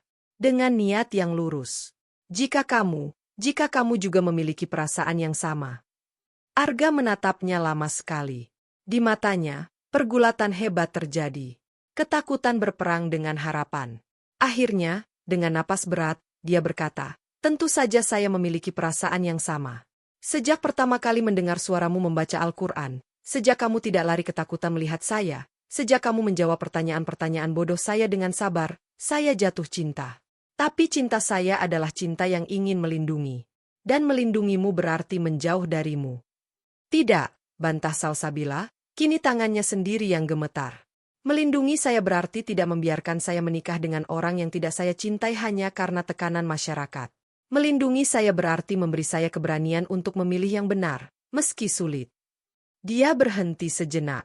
Arga, akan kamu nikahi saya? Dengan segala konsekuensinya. Pertanyaan itu mengguncang Arga hingga ke tulang sumsumnya. Dia melihat mata Salsabila yang penuh keteguhan dan air mata. Di sana, dia tidak melihat kenekatan muda, tetapi kematangan sebuah keputusan yang telah dipikirkan dengan mendalam dan dilandasi iman. Dia turun dari bangku, dan dengan hikmat, dia berlutut di hadapan Salsabila, bukan sebagai pemuda pang, tetapi sebagai seorang lelaki yang sedang memohon dengan sangat serius. Salsabila, ucapnya, tanpa, bu, untuk pertama kalinya, suaranya bergetar namun jelas. Dengan nama Allah yang Maha Pengasih lagi Maha Penyayang. Aku, Arga Maulana, dengan segala kekuranganku, dengan masa laluku yang kelam, dan dengan pengharapan kepada rahmatnya yang luas, memohon kepada MU, bersediakah engkau menjadi istriku? Aku berjanji, dengan pertolongan Allah, akan membangun rumah tangga yang sakinah, mawaddah, warahmah. Aku akan berusaha menjadi suami dan ayah yang bertanggung jawab, dan yang paling penting, aku akan berusaha menjadi hamba Allah yang lebih baik, bersamamu. Salsabila menangis terseduh-seduh. Di tengah taman panti yang sederhana, dengan nenek Lastri sebagai saksi tidur di balik jendela, dia mengangguk, tidak mampu berkata-kata. Arga masih berlutut, mengeluarkan sesuatu dari saku celananya. Bukan cincin berlian, tetapi sebuah bandul kalung kecil dari perak, berbentuk setengah hati, dan di dalamnya terukir kaligrafi kecil, ya amukalibal kulub, wahai zat yang membolak-balikan hati. Ini, buatan saya. Sebagai tanda janji. Setengahnya ada pada saya, ucap Arga, memakaikannya ke leher Salsabila dengan tangan yang gemetar. Salsabila memegang bandul itu, terasa hangat. Ini lebih berharga daripada berlian manapun. Saya terima, Arga. Dengan nama Allah. Mereka duduk kembali, tangan Salsabila masih memegang bandul itu. Rencana pun disusun. Mereka akan melakukan ini secara islami dan terbuka. Arga akan menemui Pak Darwi secara resmi, meminta izin dan restu, meski kemungkinan besar ditolak. Jika ditolak, mereka akan meminta bantuan penghulu dan tokoh agama yang lebih berpikiran terbuka untuk menjadi perantara. Mereka sepakat untuk tidak lari atau kawin diam-diam. Mereka ingin pernikahan mereka, meski ditentang, tetap menjadi saksi bahwa niat mereka suci dan prosesnya halal. Aku akan membuat sesuatu. Sebuah mahar yang tidak biasa, bisik Arga. Aku akan menunjukkan pada ayahmu dan semua orang, siapa Arga sebenarnya. Bukan dari kata-kata, tapi dari bukti. Salsabila mempercayainya sepenuhnya. 2 hari kemudian, Arga, dengan pakaian terbaiknya, kemeja putih lengan panjang yang menutupi sebagian besar tato, celana kain hitam rapi, dan peci hitam, berdiri di depan pintu rumah Darwis. Jantungnya berdebar kencang seperti genderang perang. Di tangannya, sekeranjang buah dan sebuah map berisi dokumen-dokumen penting, sertifikat workshop kaligrafi, surat rekomendasi dari seorang ustadz kenalannya yang juga seniman, dan fotokopi rekening tabungannya yang sederhana. Ibu Maryam yang membuka pintu, terkejut. Dia langsung mengenali Arga dari deskripsi orang-orang. "Assalamualaikum, Ibu. Saya Arga, mau bertemu dengan Bapak Darwis," ucap Arga dengan hormat. "Waalaikumsalam," balas Ibu Maryam, suaranya gemetar. "Sebentar, saya panggil suami saya." Ketika Pak Darwis muncul, wajahnya langsung berubah menjadi merah padam saat melihat siapa tamunya. "Apa maksudmu datang ke sini?" hardiknya. "Tidak mengajak masuk." "Mohon maaf mengganggu, Pak. Saya datang dengan maksud baik. Saya ingin meminta izin dan restu Bapak untuk melamar putri Bapak, Salsabila," ucap Arga, tetap dengan sikap hormat, meski lututnya gemetar. Ledakan yang terjadi lebih dahsyat dari yang dibayangkan Arga. "Ha! Melamar? Kau mencari muka, anak muda," teriak Pak Darwis, suaranya menggema hingga ke tetangga. "Kau pikir siapa dirimu? Kau pikir dengan penampilan preman seperti itu kau pantas mendekati putriku? Keluar! Keluar dari sini sebelum kuusir paksa." "Bapak, tolong dengarkan saya sebentar." "Tidak ada yang perlu didengar. Aku tahu maksudmu. Kau ingin menghancurkan keluarga kami. Kau ingin menjatuhkan harga diri kami. Pergi!" Pak Darwis mengambil sapu di teras, ancaman di matanya nyata. Arga mundur selangkah, rasa malu dan sakit menyelimutinya. Tapi dia ingat janjinya pada Salsabila. Dia meletakkan keranjang buah dan map di lantai teras. "Ini sedikit oleh-oleh dan data diri saya, Pak. Saya tinggalkan di sini. Saya mohon Bapak pertimbangkan. Saya mencintai Salsabila dengan tulus dan akan menjaganya dengan sepenuh hati." "Cinta?" olok Pak Darwis. "Kau tidak pantas mengucapkan kata itu. Cinta harus di antara orang yang sederajat. Sekarang, pergi." Arga akhirnya pergi, dengan langkah berat dan hati yang remuk redam. Dia mendengar pintu dibanting di belakangnya. Tetangga-tetangga sudah mulai berkerumun, berbisik-bisik. Di dalam rumah, Salsabila yang mendengar semua itu dari balik jendela kamarnya, menangis dalam pelukan ibunya. Dia melihat Arga pergi dengan bahu yang turun. Dia ingin berlari menghampirinya, tapi Ibu Maria menahannya. "Jangan, sayang. Tunggu sampai ayahmu tenang." Pak Darwis memasuki rumah dengan wajah yang masih merah. Dia melihat map yang dibawa Arga. Dengan emosi, dia mengambilnya, ingin merobek-robek. Namun, saat dia membuka map itu, matanya tertumbuk pada foto-foto kaligrafi yang menakjubkan. Pada sertifikat penghargaan dari sebuah festival kaligrafi nasional. Pada surat rekomendasi dari seorang ustadz yang dia kenal dan hormati. Surat itu menyebut Arga sebagai seorang mu'alaf yang tulus, berbakat besar, dan sedang dalam proses taubat yang nyata. Sebentar saja, keraguan menyelinap di hatinya. Tapi itu segera ditenggelamkan oleh amarah dan gengsi. Tetap saja, dia tidak bisa merobeknya. Dia melemparkan map itu ke meja. "Kamu lihat itu?" hardiknya ke arah kamar Salsabila. Dia pikir dengan seni-seni itu bisa menebus segala kekurangannya. Tidak mungkin. Tapi keraguan itu sudah ditaburkan. Dan Ibu Maryam, yang diam-diam melihat isi map itu, mulai berpikir berbeda. Malam itu, Salsabila mengirim pesan pada Arga. "Ayah marah sekali." Tapi ibu mulai bertanya-tanya. "Kita lanjutkan rencana. Saya akan bicara pada Ustadz Farid." Ustadz Farid adalah seorang dosen IAIN yang progresif, sering berceramah tentang inklusivitas dalam Islam. Dia adalah satu-satunya tokoh agama yang mungkin bisa memahami. Pertemuan rahasia diadakan di kediaman Ustadz Farid. Salsabila datang dengan ibu dan kakaknya, Fauzan, yang justru mendukung setelah mendengar penjelasan lengkap.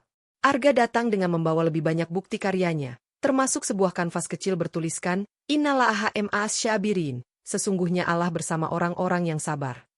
Ustadz Farid, setelah mendengarkan cerita mereka, memeriksa dokumen, dan mengajukan pertanyaan-pertanyaan mendalam pada Arga tentang keimanan dan niatnya, akhirnya menganggung.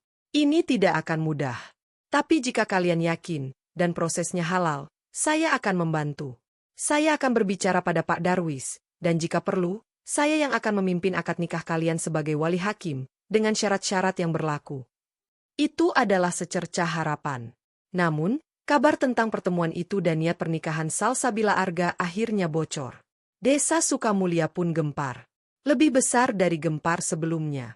Salsabila, sang permata desa, akan menikahi si preman bertato. Itu adalah skandal terbesar dalam ingatan warga. Tekanan pada keluarga Darwis menjadi tak tertahankan. Pak Darwis menjadi bahan gunjingan. Beberapa orang bahkan mulai menghindarinya. Dalam keputusasaannya, dia memberi ultimatum final pada Salsabila, putuskan hubungan itu, atau kau bukan lagi anakku. Salsabila, dengan air mata dan keteguhan yang tak tergoyahkan, menjawab, maafkan saya, ayah. Saya mencintai dan menghormati ayah. Tapi saya juga harus mematuhi panggilan hati dan keyakinan saya. Saya memilih untuk menikah dengan Arga. Keputusan itu seperti petir di siang bolong. Pak Darwis mengasingkan diri. Dia tidak mengusir Salsabila secara fisik, tetapi secara emosional, dia telah memutuskan ikatan. Persiapan pernikahan pun berjalan dalam suasana getir. Hanya Ibu Maryam, Fauzan, dan segelintir kerabat yang mendukung. Ustadz Farid mengurus administrasi dan bersedia menjadi wali. Arga, dengan tabungan dan penghasilan dari proyek kaligrafi besar yang akhirnya dia terima, mempersiapkan segalanya dengan sederhana namun penuh makna. Dia bekerja siang malam di studio kecilnya, menyelesaikan mahar rahasianya. Salsabila, di tengah semua kecaman dan pandangan sinis, justru menemukan kedamaian yang aneh. Dia telah memilih jalannya. Dia telah jujur pada dirinya sendiri dan pada Allah. Saat dia memandang bandul kalung, ya amukalibal kulub, di lehernya, dia berbisik, hanya engkau yang bisa melunakkan hati. Jadikan ini jalan kami untuk lebih dekat pada MU. Dan di studio kecilnya, dengan lampu menyala hingga larut malam, Arga menyelesaikan goiran terakhir pada maharnya, selembar kain kafan terbaik, yang seluruh permukaannya dia lukis dengan kaligrafi ayat-ayat tentang cinta, ampunan, dan pertemuan di surga. Setiap goresan adalah doa. Setiap huruf adalah janji. Ini adalah bukti terakhirnya, bukan pada manusia, tapi pada Allah dan pada wanita yang telah mempercayai cahaya di balik kegelapannya. Pertempuran untuk restu mungkin telah kalah, tetapi perang untuk kebenaran dan hak untuk mencintai telah memasuki babak penentu. Ikrar suci di hadapan Allah dan saksi-saksi yang akan dihadapi dengan kepala tegak dan hati yang berserah. Hari itu, langit di atas Sukamulya berwarna kelabu pucat, seolah enggan memihak antara cerah dan hujan. Udara terasa berat, syarat dengan desas-desus, cibiran, dan ketegangan yang tak terucap. Hari yang seharusnya menjadi hari bahagia bagi Salsabila dan Arga, justru terasa seperti hari penghakiman. Di rumah keluarga Darwis, tak ada hiasan bunga atau tenda yang meriah. Hanya sebuah lampu neon di teras yang menyala, memberi kesan suram daripada semarak. Di dalam, Salsabila telah siap berdiri di depan cermin kamarnya. Dia mengenakan gaun pengantin berwarna gading yang sederhana namun elegan, tanpa riasan berlebihan. Wajahnya yang biasa memancarkan ketenangan, hari itu terlihat pucat, tapi matanya memancarkan tekad baja. Di atas gaun itu, dia mengenakan abaya panjang dan cadar berwarna hitam pekat, yang menutupi seluruh tubuh dan wajahnya kecuali mata. Cadar itu adalah pilihannya sendiri. Simbol. Sebuah pernyataan bahwa kecantikan dan kesalehannya adalah miliknya dan suaminya, bukan tontonan untuk dihakimi oleh orang-orang yang datang dengan prasangka. Ibu Maria membantu menata cadar terakhir. Tangannya gemetar. Sayang, kamu yakin dengan ini? Bisiknya, air mata berlinang. Yakin, Ummi. Lebih yakin dari apapun, jawab Salsabila, suaranya terdengar jelas dari balik kain hitam. Ini jalan yang Allah pilihkan untuk saya. Tapi ayahmu, dia tidak akan hadir di acara akad. Salsabila menunduk. Rasa sakit itu nyata, seperti ditusuk belati. Saya tahu.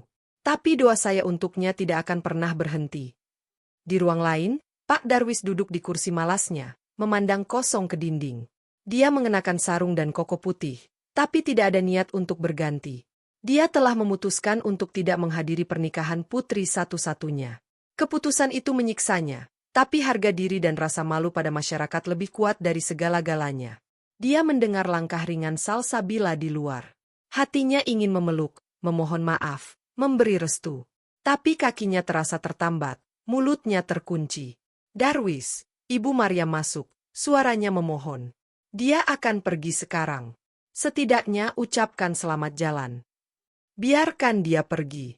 Dia telah memilih jalannya sendiri, jawab Pak Darwis, suaranya parau, namun keras. Di luar, sebuah mobil sederhana telah menunggu. Hanya Fauzan, kakak Salsabila, yang akan mengantarnya ke balai desa tempat akad nikah dilangsungkan. Tidak ada iring-iringan, tidak ada taburan bunga. Saat Salsabila melangkah keluar rumah, tetangga-tetangga yang penasaran mengintip dari balik jendela. Pandangan mereka penuh dengan campuran rasa iba, penilaian, dan rasa ingin tahu yang tak sehat. Balai Desa Sukamulya telah disewa untuk acara walimah. Namun, suasana di dalamnya jauh dari meriah. Kursi-kursi plastik yang disusun berbaris hanya terisi sepertiga. Yang hadir adalah para undangan yang benar-benar dekat dengan Salsabila, jumlahnya sangat sedikit. Beberapa kerabat dari pihak Ibu Mariam yang nekat datang, para relawan panti jompo beserta Ibu Tuti, dan Nenek Lastri yang duduk di kursi roda di barisan depan dengan bantuan seorang perawat. Undangan lainnya, terutama dari kalangan tokoh masyarakat dan keluarga besar Pak Darwis, sebagian besar memilih untuk tidak hadir. Yang datang adalah mereka yang ingin menyaksikan kontroversi itu secara langsung, duduk di barisan belakang dengan ekspresi sinis dan siap untuk menggunjing. Panggung sederhana telah dipasang. Di tengahnya ada 2 kursi untuk mempelai. Di samping kiri panggung, duduk Ustadz Farid dengan tenang, bersama seorang penghulu dari kawah. Suasana hening, tapi hening yang tidak damai. Hening yang penuh dengan bisikan yang ditahan, pandangan yang saling menyelidik, dan ketidaknyamanan yang nyata. Tiba-tiba, sebuah suara motor sport meraung memecah kesunyian. Semua kepala menoleh ke pintu masuk. Arga memasuki balai desa. Dia datang sendiri. Tidak ada pengiring, tidak ada keluarga. Dia mengenakan setelan jas hitam sederhana, namun di dalamnya kemejanya tidak dikancingkan hingga atas, memperlihatkan sedikit tato di dada. Rambutnya masih diikat ke belakang, dan anting-antingnya masih di telinga. Namun, ada perubahan pada penampilannya. Jaket kulit tidak dipakai, dan yang paling mencolok, di lengan kanannya yang biasanya penuh tato hitam, kini terlihat pembalut putih yang membungkus dari pergelangan hingga hampir ke siku. Sepertinya dia menutupi sesuatu. Dia berjalan dengan langkah pasti menuju panggung, matanya mencari. Saat melihat Nenek Lastri, dia tersenyum kecil dan menganggap. Nenek Lastri membalas dengan lambaian tangan yang lemah, matanya berkaca-kaca. Dia lalu menyalami Ustadz Farid dan penghulu, sebelum akhirnya berdiri di samping kanan panggung, menunggu. Bisikan-bisikan mulai tak terbendung. Lihat itu, masih pakai anting. Masih kelihatan tatonya. Dia sendiri, tidak ada keluarganya. Sudah pasti tidak direstui. Salsabila sayang, kenapa sampai hati? Gengsi keluarga Darwis habis sudah malam ini. Arga mendengar segalanya. Dia berdiri tegak, tangan dikepalkan di samping tubuh. Wajahnya seperti topeng, tidak menunjukkan emosi. Tapi di dalam, jantungnya berdegup kencang, berdebar antara harapan dan kecemasan akan rencananya. Beberapa menit kemudian, Salsabila tiba dengan dikawal Fauzan. Saat dia muncul di pintu, dengan gaun gading dan cadar hitam yang menutupi segalanya, ruangan langsung senyap. Semua mata tertuju padanya. Kontras itu begitu menyolok, pengantin wanita yang seluruhnya tertutup hitam, simbol kesalehan yang paling ketat, dan pengantin pria yang dengan bangga, atau mungkin keras kepala, menunjukkan bekas-bekas pemberontakannya. Itu seperti minyak dan air. Bagi yang hadir, itu adalah pertunjukan yang aneh dan memilukan. Salsabila melangkah menuju panggung, tangannya dipegangi Fauzan. Dia tidak menoleh ke kanan-kiri. Matanya yang terlihat dari balik cadar hanya tertuju ke depan, ke arah Arga. Dan saat pandangan mereka bertemu, ada kilatan ketenangan yang saling menguatkan. Akad nikah berlangsung cepat dan hikmat dibawakan oleh Ustadz Farid sebagai wali hakim. Suara ijab kabul Salsabila yang jelas dan tegas dari balik cadar, dan jawaban, "Saya terima," dari Arga yang dalam dan penuh keyakinan, menggema di ruangan yang hening. Tak ada tepuk tangan. Hanya desahan dan bisikan. Saat itu resmi, mereka suami istri. Beberapa orang mengucapkan, "Barakallah," dengan suara lirih, sementara sebagian besar hanya diam. Setelah akad, mempelai dipersilakan duduk di pelaminan. Saat mereka duduk bersanding, kontras itu semakin menjadi-jadi. Fotografer yang disewa, seorang kenalan Fauzan, dengan canggung mengambil beberapa gambar. Kemudian, tiba sesi penyampaian mahar. Biasanya, ini momen singkat di mana penghulu menyebutkan jumlah mahar yang telah diberikan. Tapi Ustadz Farid, yang telah berkoordinasi sebelumnya, berkata, "Sebelum kita lanjutkan, mempelai pria, Arga Maulana, ingin menyampaikan sesuatu dan memberikan maharnya secara langsung." Ruang kembali hening. Semua penasaran. Apa mahar dari pemuda seperti dia? Uang? Perhiasan? Arga berdiri. Dia mengambil mikrofone. Suaranya, yang biasanya rendah, terdengar jelas di sound system yang sederhana. "Assalamualaikum warahmatullahi wabarakatuh." "Waalaikumsalam," jawab segelintir orang. "Pertama, saya ingin berterima kasih pada Allah Subhanahu wa Ta'ala yang mempertemukan saya dengan Salsabila. Pada Ibu Maryam dan keluarga yang hadir, pada Ustadz Farid, pada Ibu Tuti dan Nenek Lastri, serta teman-teman yang masih mau hadir malam ini." Dia menarik napas. "Saya tahu, kehadiran saya di sini, berdiri di samping Salsabila, adalah sebuah kejutan, bahkan mungkin sebuah penghinaan di mata banyak orang. Saya tidak buta. Saya melihat pandangan, saya mendengar bisikan." Suasana makin tegang. Orang-orang saling pandang, ada yang menunduk. "Saya tidak datang ke sini untuk membenarkan masa lalu saya. Masa lalu saya kelam, dan saya meminta ampun pada Allah setiap hari untuk itu. Tato-tato ini," dia mengangkat lengannya yang terbungkus, "adalah pengingat akan kegelapan itu.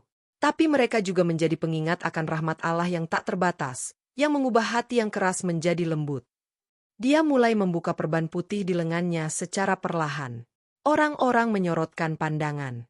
Saat perban itu terbuka, yang terlihat bukanlah tato hitam yang menyeramkan, tetapi sebuah kaligrafi indah berwarna hitam, abu-abu, dan sedikit tinta emas yang menyala-nyala di bawah lampu panggung. Terbentuklah lafaz, Ar-Rahman, dan Ar-Rahim, dengan gaya sulut yang sangat rumit dan menakjubkan, menyatu dengan sempurna menutupi gambar lama. Proses menutup tato lama dengan kaligrafi ini masih berlangsung. Seperti proses taubat saya. Butuh waktu, sakit, dan ketekunan. Tapi ini adalah janji saya pada Allah, dan sekarang pada Salsabila, bahwa saya akan terus berusaha menghapus bekas-bekas kelam, dan menggantinya dengan mengingat asmanya yang indah. Desahan kecil terdengar. Beberapa orang mulai memandang dengan ekspresi berbeda. Namun, masih banyak yang skeptis. "Tapi malam ini," lanjut Arga, suaranya semakin mantap, "saya tidak hanya ingin menunjukkan proses. Saya ingin menunjukkan siapa saya sebenarnya sekarang. Mahar yang saya berikan pada Salsabila bukanlah uang atau emas. Tapi ini." Dia memberi isyarat pada Fauzan yang berdiri di samping panggung. Fauzan mengangguk dan membawa naik sebuah kotak kayu berukuran besar, sekitar 1 meter panjangnya, dengan kesulitan. Kotak itu sederhana, tidak dihias. Arga meletakkannya di depannya, di antara dia dan Salsabila. "Ini adalah mahar saya. Sebuah janji, sebuah doa, dan sebuah identitas." Dia membuka pengunci kotak. Dengan hati-hati, dia mengangkat tutupnya. Semua orang, termasuk Salsabila di balik cadarnya, bersiap. Apa isinya? Barang seni? Kain? Saat kotak terbuka sepenuhnya, terhamparlah selembar kain berwarna putih gading, terbuat dari kain mori halus terbaik. Kain itu dibentangkan dengan sempurna, dan terlihatlah bahwa seluruh permukaannya dipenuhi dengan kaligrafi ayat-ayat Al-Quran yang ditulis dengan tinta hitam pekat dan diselingi tinta emas. Polanya rumit, simetris, indah, dan penuh makna. Dari kejauhan pun, keindahannya membuat orang terpana. Tapi bagi yang mengenal, ada sesuatu yang familiar dengan bentuk kain itu. Panjang, lebar, lalu seorang nenek di barisan depan, istri seorang tokoh agama, berbisik lirih. "Astagfirullah, itu bentuknya kain kafan." Dan memang benar. Itu adalah sehelai kain kafan lengkap, yang telah dihiasi dengan kaligrafi ayat-ayat pilihan, ayat kursi, surah Al-Fatihah, surah Yasin, surah Ar-Rahman, dan banyak lagi, tertulis rapi dengan komposisi yang menakjubkan, seolah menari di atas kain putih. Ruangannya sunyi seketika. Sunyi yang berbeda. Sunyi karena keterkejutan yang mendalam. Ya Allah! Bisik seseorang. Ini mahar, gumam yang lain. Arga mengambil mikrofone lagi, suaranya kini bergetar penuh emosi. Ini adalah mahar saya untuk Salsabila. Sehelai kain kafan, yang saya hias dengan ayat-ayat cinta dan janji Allah. Mengapa kafan? Karena kafan mengingatkan kita pada akhir perjalanan. Dan saya ingin, sejak hari pertama pernikahan ini, kita selalu mengingat akhir itu. Bahwa tujuan kita bukan dunia, tapi ridhanya dan surganya. Setiap huruf di sini saya tulis sendiri, dengan doa, selama berbulan-bulan, sejak pertama kali saya tahu bahwa Salsabila adalah anugerah yang tidak layak saya dapatkan. Ini adalah bukti cinta saya yang paling tulus. Cinta yang ingin mengantarnya hingga ke liang lahat, dengan mengingat Allah. Dia berhenti, menahan tangis. Lalu dia melanjutkan, sambil mengeluarkan beberapa lembar kertas dari dalam kotak. Dan ini adalah identitas saya yang sesungguhnya, yang selama ini saya sembunyikan karena takut pada pandangan orang. Dia menunjukkan kertas itu ke arah hadirin. Sertifikat juara pertama Festival Kaligrafi Nasional untuk kategori kaligrafi kontemporer tahun lalu. Surat rekomendasi dari Maestro Kaligrafi Indonesia, Ustadz Arif Basuki. Dan surat keterangan dari Pondok Pesantren Tahfiz Al-Mu'allaf, bahwa saya, Arga Maulana, telah menyelesaikan program dasar agama dan tahfiz Juz 30, dan aktif mengajar kaligrafi pada para santri di sana. Keheningan itu kini pecah menjadi gemuruh yang tertahan. Mata yang sebelumnya sinis kini terbuka lebar. Mulut yang mencibir kini ternganga. Kain kafan kaligrafi yang luar biasa indah itu, beserta segudang prestasi dan pengakuan yang tidak terduga, telah meluluhlantakkan semua prasangka mereka dalam sekejap. Arga lalu menatap ke arah pintu belakang, di mana seorang lelaki separuh baya dengan sorban dan jenggot rapi berdiri dengan tenang. Arga mempersilakannya maju. Dan ini, guru saya, Ustadz Arif Basuki. Beliau yang telah membimbing saya, tidak hanya dalam seni kaligrafi, tetapi juga dalam memahami Islam dengan hati. Beliau datang jauh-jauh dari Jogja untuk menjadi saksi, bahwa apa yang saya katakan adalah benar. Ustadz Arif maju, mengambil alih mikrofone. Suaranya tenang dan berwibawa. Saya datang ke sini tanpa diundang oleh keluarga mempelai, karena Arga meminta saya untuk tidak datang agar tidak merepotkan. Tapi saya datang, karena ini penting. Saya telah mengenal Arga selama 3 tahun. Saya melihat seorang pemuda yang hancur, datang pada saya dengan tato dan keputusasaan. Saya ajari dia kaligrafi, bukan untuk seni semata, tapi sebagai terapi. Setiap goresan adalah zikir. Dan lihatlah, dia menunjuk kain kafan dan lengan Arga. Allah telah mengubahnya. Dia bukan lagi pemuda pang yang memberontak. Dia adalah seorang seniman kaligrafi muslim berbakat, seorang mu'allaf yang tulus, dan sekarang, seorang suami. Saya yakin, dengan hati seperti yang dimiliki Salsabila, mereka akan membangun rumah tangga yang diberkahi Allah. Ucapan itu seperti kata penutup yang sempurna. Semua orang terdiam. Rasa malu, kagum, dan penyesalan mulai mengisi ruangan. Mereka telah menghakimi dengan begitu kejam, hanya berdasarkan kulit luar. Dan kini, kulit luar itu ternyata menyimpan mutiara yang sangat berharga.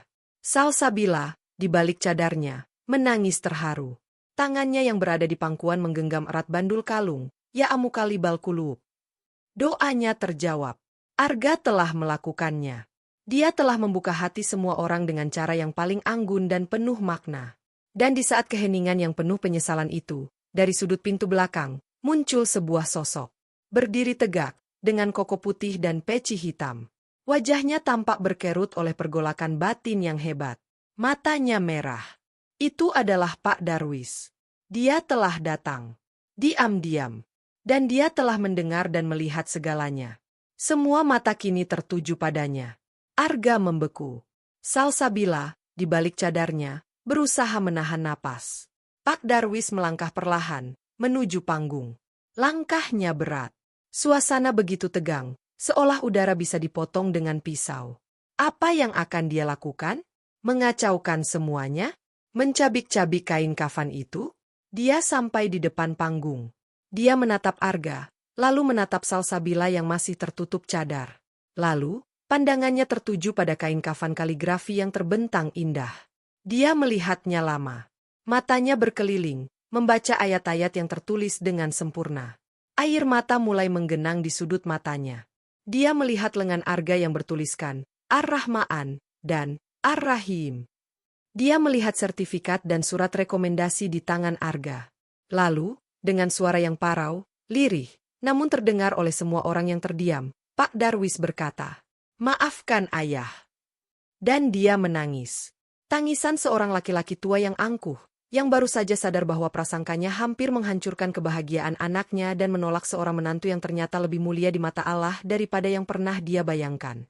Cliffhanger, di panggung yang penuh dengan keharuan yang meluap, Arga turun dari panggung dan berdiri di hadapan Pak Darwis yang sedang menunduk, tubuhnya terguncang oleh isak tangis. Apa yang akan Arga lakukan? Apakah permintaan maaf Pak Darwis akan diterima? Dan bagaimana reaksi Salsabila yang masih terselubung cadar hitamnya, menyaksikan ayahnya luluh di depan mahar yang luar biasa dari suaminya? Keheningan yang berubah menjadi haru itu menjadi saksi bisu dari sebuah titik balik yang tak ternilai. Tangisan Pak Darwis bukan tangisan biasa. Itu adalah tangisan yang pecah dari kedalaman jiwa, melelehkan belenggu gengsi dan harga diri yang telah membatu bertahun-tahun. Suara isaknya, parau dan penuh penyesalan, memenuhi balai desa yang telah terdiam hebat. Setiap hentakan napasnya bagaikan palu godam yang menghancurkan sisa-sisa prasangka yang masih tersisa di hati sebagian tamu. Arga, yang masih berdiri di dekat kotak berisi mahar kain kafan, terpaku sejenak. Dia melihat sosok mertuanya yang selalu digambarkan tegar dan keras, kini terlihat sangat renta dan rapuh. Tanpa pikir panjang, Arga melangkah turun dari panggung dengan cepat. Dia tidak berjalan dengan sombong atau penuh kemenangan. Langkahnya justru terlihat hikmat, penuh penghormatan. Dia berhenti di hadapan Pak Darwis yang masih menunduk. Lalu, dengan sikap yang sangat tawadu, Arga membungkuk, meraih tangan Pak Darwis yang sedang tergenggam di sisi tubuhnya. "Bapak," ucap Arga, suaranya bergetar namun jelas. "Tidak perlu meminta maaf. Saya yang harus memohon maaf, telah menyebabkan Bapak sakit hati dan malu. Saya datang dengan penampilan dan latar belakang yang memang mudah disalahpahami. Saya yang harus lebih bijak." Pak Darwis mengangkat wajahnya yang basah. Matanya yang bengkak bertatapan dengan mata Arga yang jujur. Di sana, dia tidak melihat kemenangan atau kesombongan. Dia hanya melihat penerimaan dan pengampunan yang tulus. Aku salah, nak," gumam Pak Darwis, menggenggam tangan Arga erat-erat. "Aku menghakimimu sebelum mengenalmu. Aku mengutamakan gengsi daripada kebahagiaan anakku sendiri. Aku hampir menghancurkan berkah yang Allah kirimkan untuk keluarga kami." Dia menoleh ke arah Salsabila di atas panggung. "Salsabila, sayang, maafkan ayah." Di atas panggung, Salsabila berdiri. Dengan tangan yang sedikit gemetar, dia melepaskan cadar hitam yang menutupi wajahnya. Cahaya lampu menerpa wajahnya yang basah oleh air mata, namun kini bersinar dengan kelegaan dan sukacita yang tak terkira. Dia tersenyum. Sebuah senyum yang indah dan penuh maaf. "Tidak ada yang perlu dimaafkan, ayah," ucap Salsabila, suaranya lembut namun menggema. "Saya mencintai ayah. Dan saya selalu berdoa untuk hati ayah agar dilunakkan." Ibu Maryam, yang telah menangis terseduh-seduh di barisan depan, kini berjalan menghampiri suaminya. Dia memeluk lengan Pak Darwis, memberikan dukungan. "Sudah, Dar. Lihatlah menantumu. Lihatlah hadiah dari Allah untuk kita." Ustadz Farid dan Ustadz Arif turun dari panggung, mendekati mereka. Ustadz Farid meletakkan tangan di bahu Pak Darwis. "Pak Darwis, terkadang ujian terbesar adalah menerima bahwa kita bisa salah. Dan tanda keimanan yang kuat adalah mengakui kesalahan itu. Syukurlah, Allah masih memberi kita kesempatan untuk memperbaiki." Suasana di balai desa berubah total. Keheningan yang penuh penyesalan berubah menjadi suasana haru yang hangat. Tamu-tamu yang tadi duduk dengan sinis, kini banyak yang mengusap air mata. Beberapa ibu-ibu yang sebelumnya paling vokal menentang, kini mendekati Ibu Maryam dan memeluknya, berbisik permintaan maaf. Nenek Lastri di kursi rodanya mengangkat kedua tangan berdoa, air mata Bahria mengalir di keriput wajahnya. "Allahu Akbar! Allahu Akbar!" gumamnya berulang kali. Pak Darwis, dengan ditemani Arga dan Ibu Maryam, naik ke panggung. Dia berdiri di depan mikrofone, masih terisak. Saya minta maaf kepada semua hadirin. Terutama pada menantu saya, Arga. Saya telah menjadi contoh yang buruk. Saya mengajarkan untuk tidak gibah, tapi saya sendiri menghakimi anak sendiri dan menantu saya berdasarkan gibah orang lain." Dia menoleh ke Arga. "Arga, apakah kau mau menerima ayahmu yang bodoh ini? Maukah kau memberi kesempatan pada ayah untuk mengenalmu, dan menjadi bagian dari keluarga kami yang sebenarnya. Arga, yang air matanya juga tak terbendung, mengangguk kuat. Dengan senang hati, "Ayah, saya tidak pernah punya keluarga yang utuh. Nenek Lastri dan sekarang bapak dan ibu adalah anugerah terbesar setelah Salsabila." Pak Darwis menarik Arga dalam pelukan erat. Sorak-sorai dan tangis haru pecah di ruangan itu. Lalu, Pak Darwis mendekati Salsabila dan memeluk putrinya dengan erat, sesuatu yang tidak mereka lakukan sejak konflik bermula. "Anakku, maafkan ayah. Ayah restui pernikahanmu sepenuh hati." Acara walimah yang awalnya suram, kini berubah menjadi perayaan sesungguhnya.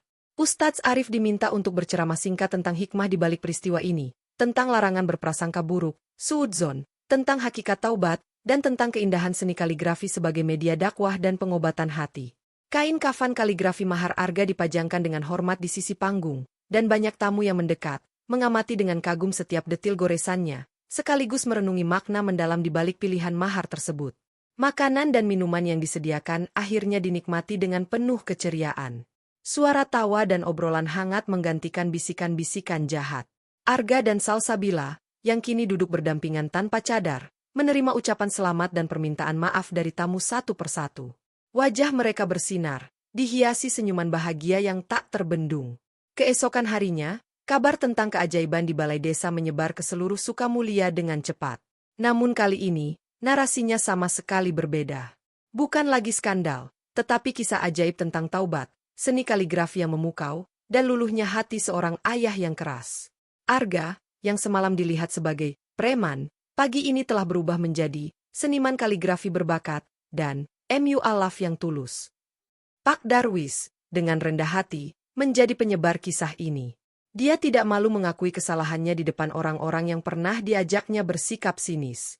Di warung kopi, di masjid setelah sholat subuh, dia bercerita dengan mata berkaca-kaca tentang kain kafan kaligrafi, tentang prestasi Arga, dan tentang betapa dia telah salah besar. Sikapnya yang tulus justru mengangkat wibawanya lebih tinggi. Orang-orang menghormatinya karena mampu mengakui kesalahan, sesuatu yang jarang dilakukan oleh tokoh masyarakat. Beberapa hari setelah pernikahan, Arga dan Salsabila pindah ke kontrakan kecil Arga di Kota Pingit, tidak jauh dari Sukamulia. Namun, mereka hampir setiap hari pulang ke rumah orang tua Salsabila. Pak Darwis, yang dulu marah, kini justru paling sering menelpon Arga, mengajaknya diskusi tentang desain kaligrafi untuk Masjid Al-Mujahidin yang akan direnovasi. Hubungan mereka berkembang sangat akrab. Pak Darwis bahkan dengan bangga memperkenalkan Arga kepada rekan-rekannya sebagai menantu saya, ahli kaligrafi. Arga, dengan bantuan rekomendasi Ustadz Arif, mulai mendapatkan proyek-proyek kaligrafi yang lebih besar, termasuk dari instansi pemerintah dan hotel berbintang. Namun, dia tidak melupakan akarnya. Dia bersama Salsabila menginisiasi program Kaligrafi untuk Semua di Desa Sukamulia, sebuah workshop gratis untuk pemuda-pemuda yang mungkin terlibat kenakalan remaja, mengajarkan mereka seni sekaligus nilai-nilai agama. Banyak pemuda yang awalnya ikut-ikutan mengejek Arga, kini datang dengan penuh rasa hormat untuk belajar. Salsabila, selain tetap menjadi pengajar tahfiz, juga membuka kelas khusus untuk ibu-ibu muda tentang membangun keluarga sakinah. Kisah perjalanan cinta dan iman mereka menjadi bahan kajian yang menginspirasi banyak pasangan. Satu hal yang paling menyentuh adalah hubungan Arga dengan Pak Darwis. Suatu sore, mereka berdua duduk di teras rumah, melihat foto-foto pernikahan. "Arga," ucap Pak Darwis tiba-tiba, "tentang tato-tato lamamu yang masih tersisa, apa kau berniat menghapusnya sepenuhnya? Dengan laser, misalnya." Arga tersenyum. "Sebenarnya, saya bisa, Ayah. Tapi saya memilih untuk tidak menghapusnya sepenuhnya. Saya akan menyelesaikan cover up-nya dengan kaligrafi yang lebih sempurna. Saya ingin bekas-bekas itu tetap ada, sebagai pengingat akan rahmat Allah yang begitu besar. Agar saya tidak pernah lupa dari mana saya berasal, dan betapa besar kasih sayangnya yang mengubah saya. Seperti kata pepatah, bekas luka adalah pengingat bahwa kita pernah terluka, tapi juga pernah sembuh." Pak Darwis mengangguk, memahami. "Kau mengajarkan ayah banyak hal, Nak, tentang makna taubat yang sesungguhnya. Bukan tentang menyembunyikan masa lalu, tapi tentang mengubahnya menjadi pelajaran dan karya yang indah."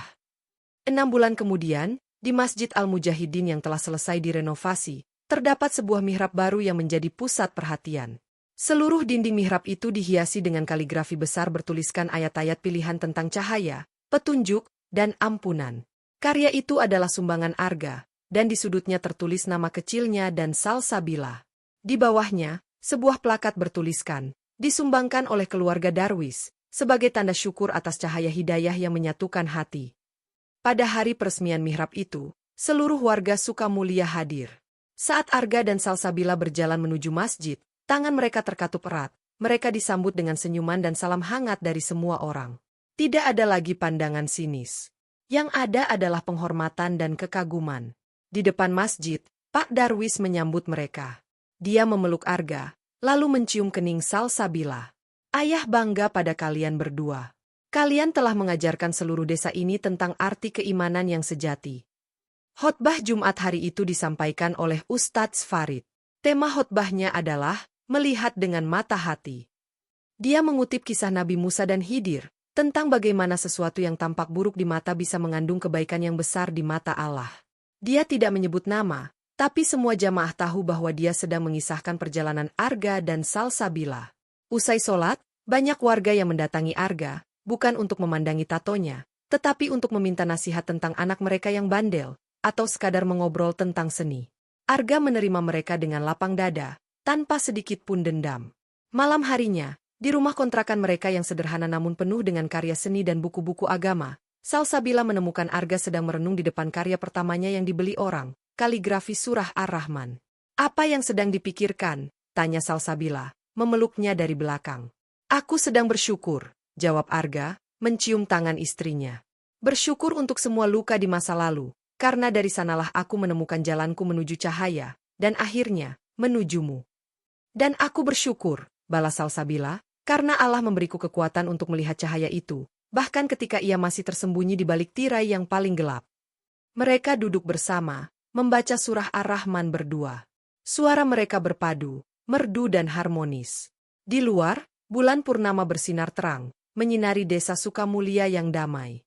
Desa yang telah belajar, melalui air mata dan penyesalan, bahwa keindahan sejati dan kemuliaan seringkali tersembunyi di tempat yang paling tidak terduga. Dan bahwa cinta yang dilandasi iman dan ketulusan, pada akhirnya, mampu meluluhkan bahkan dinding prasangka yang paling kokoh sekalipun. Kisah, pelangi di balik cadar, pun berakhir, bukan sebagai dongeng, tetapi sebagai teladan hidup yang terus bergulir.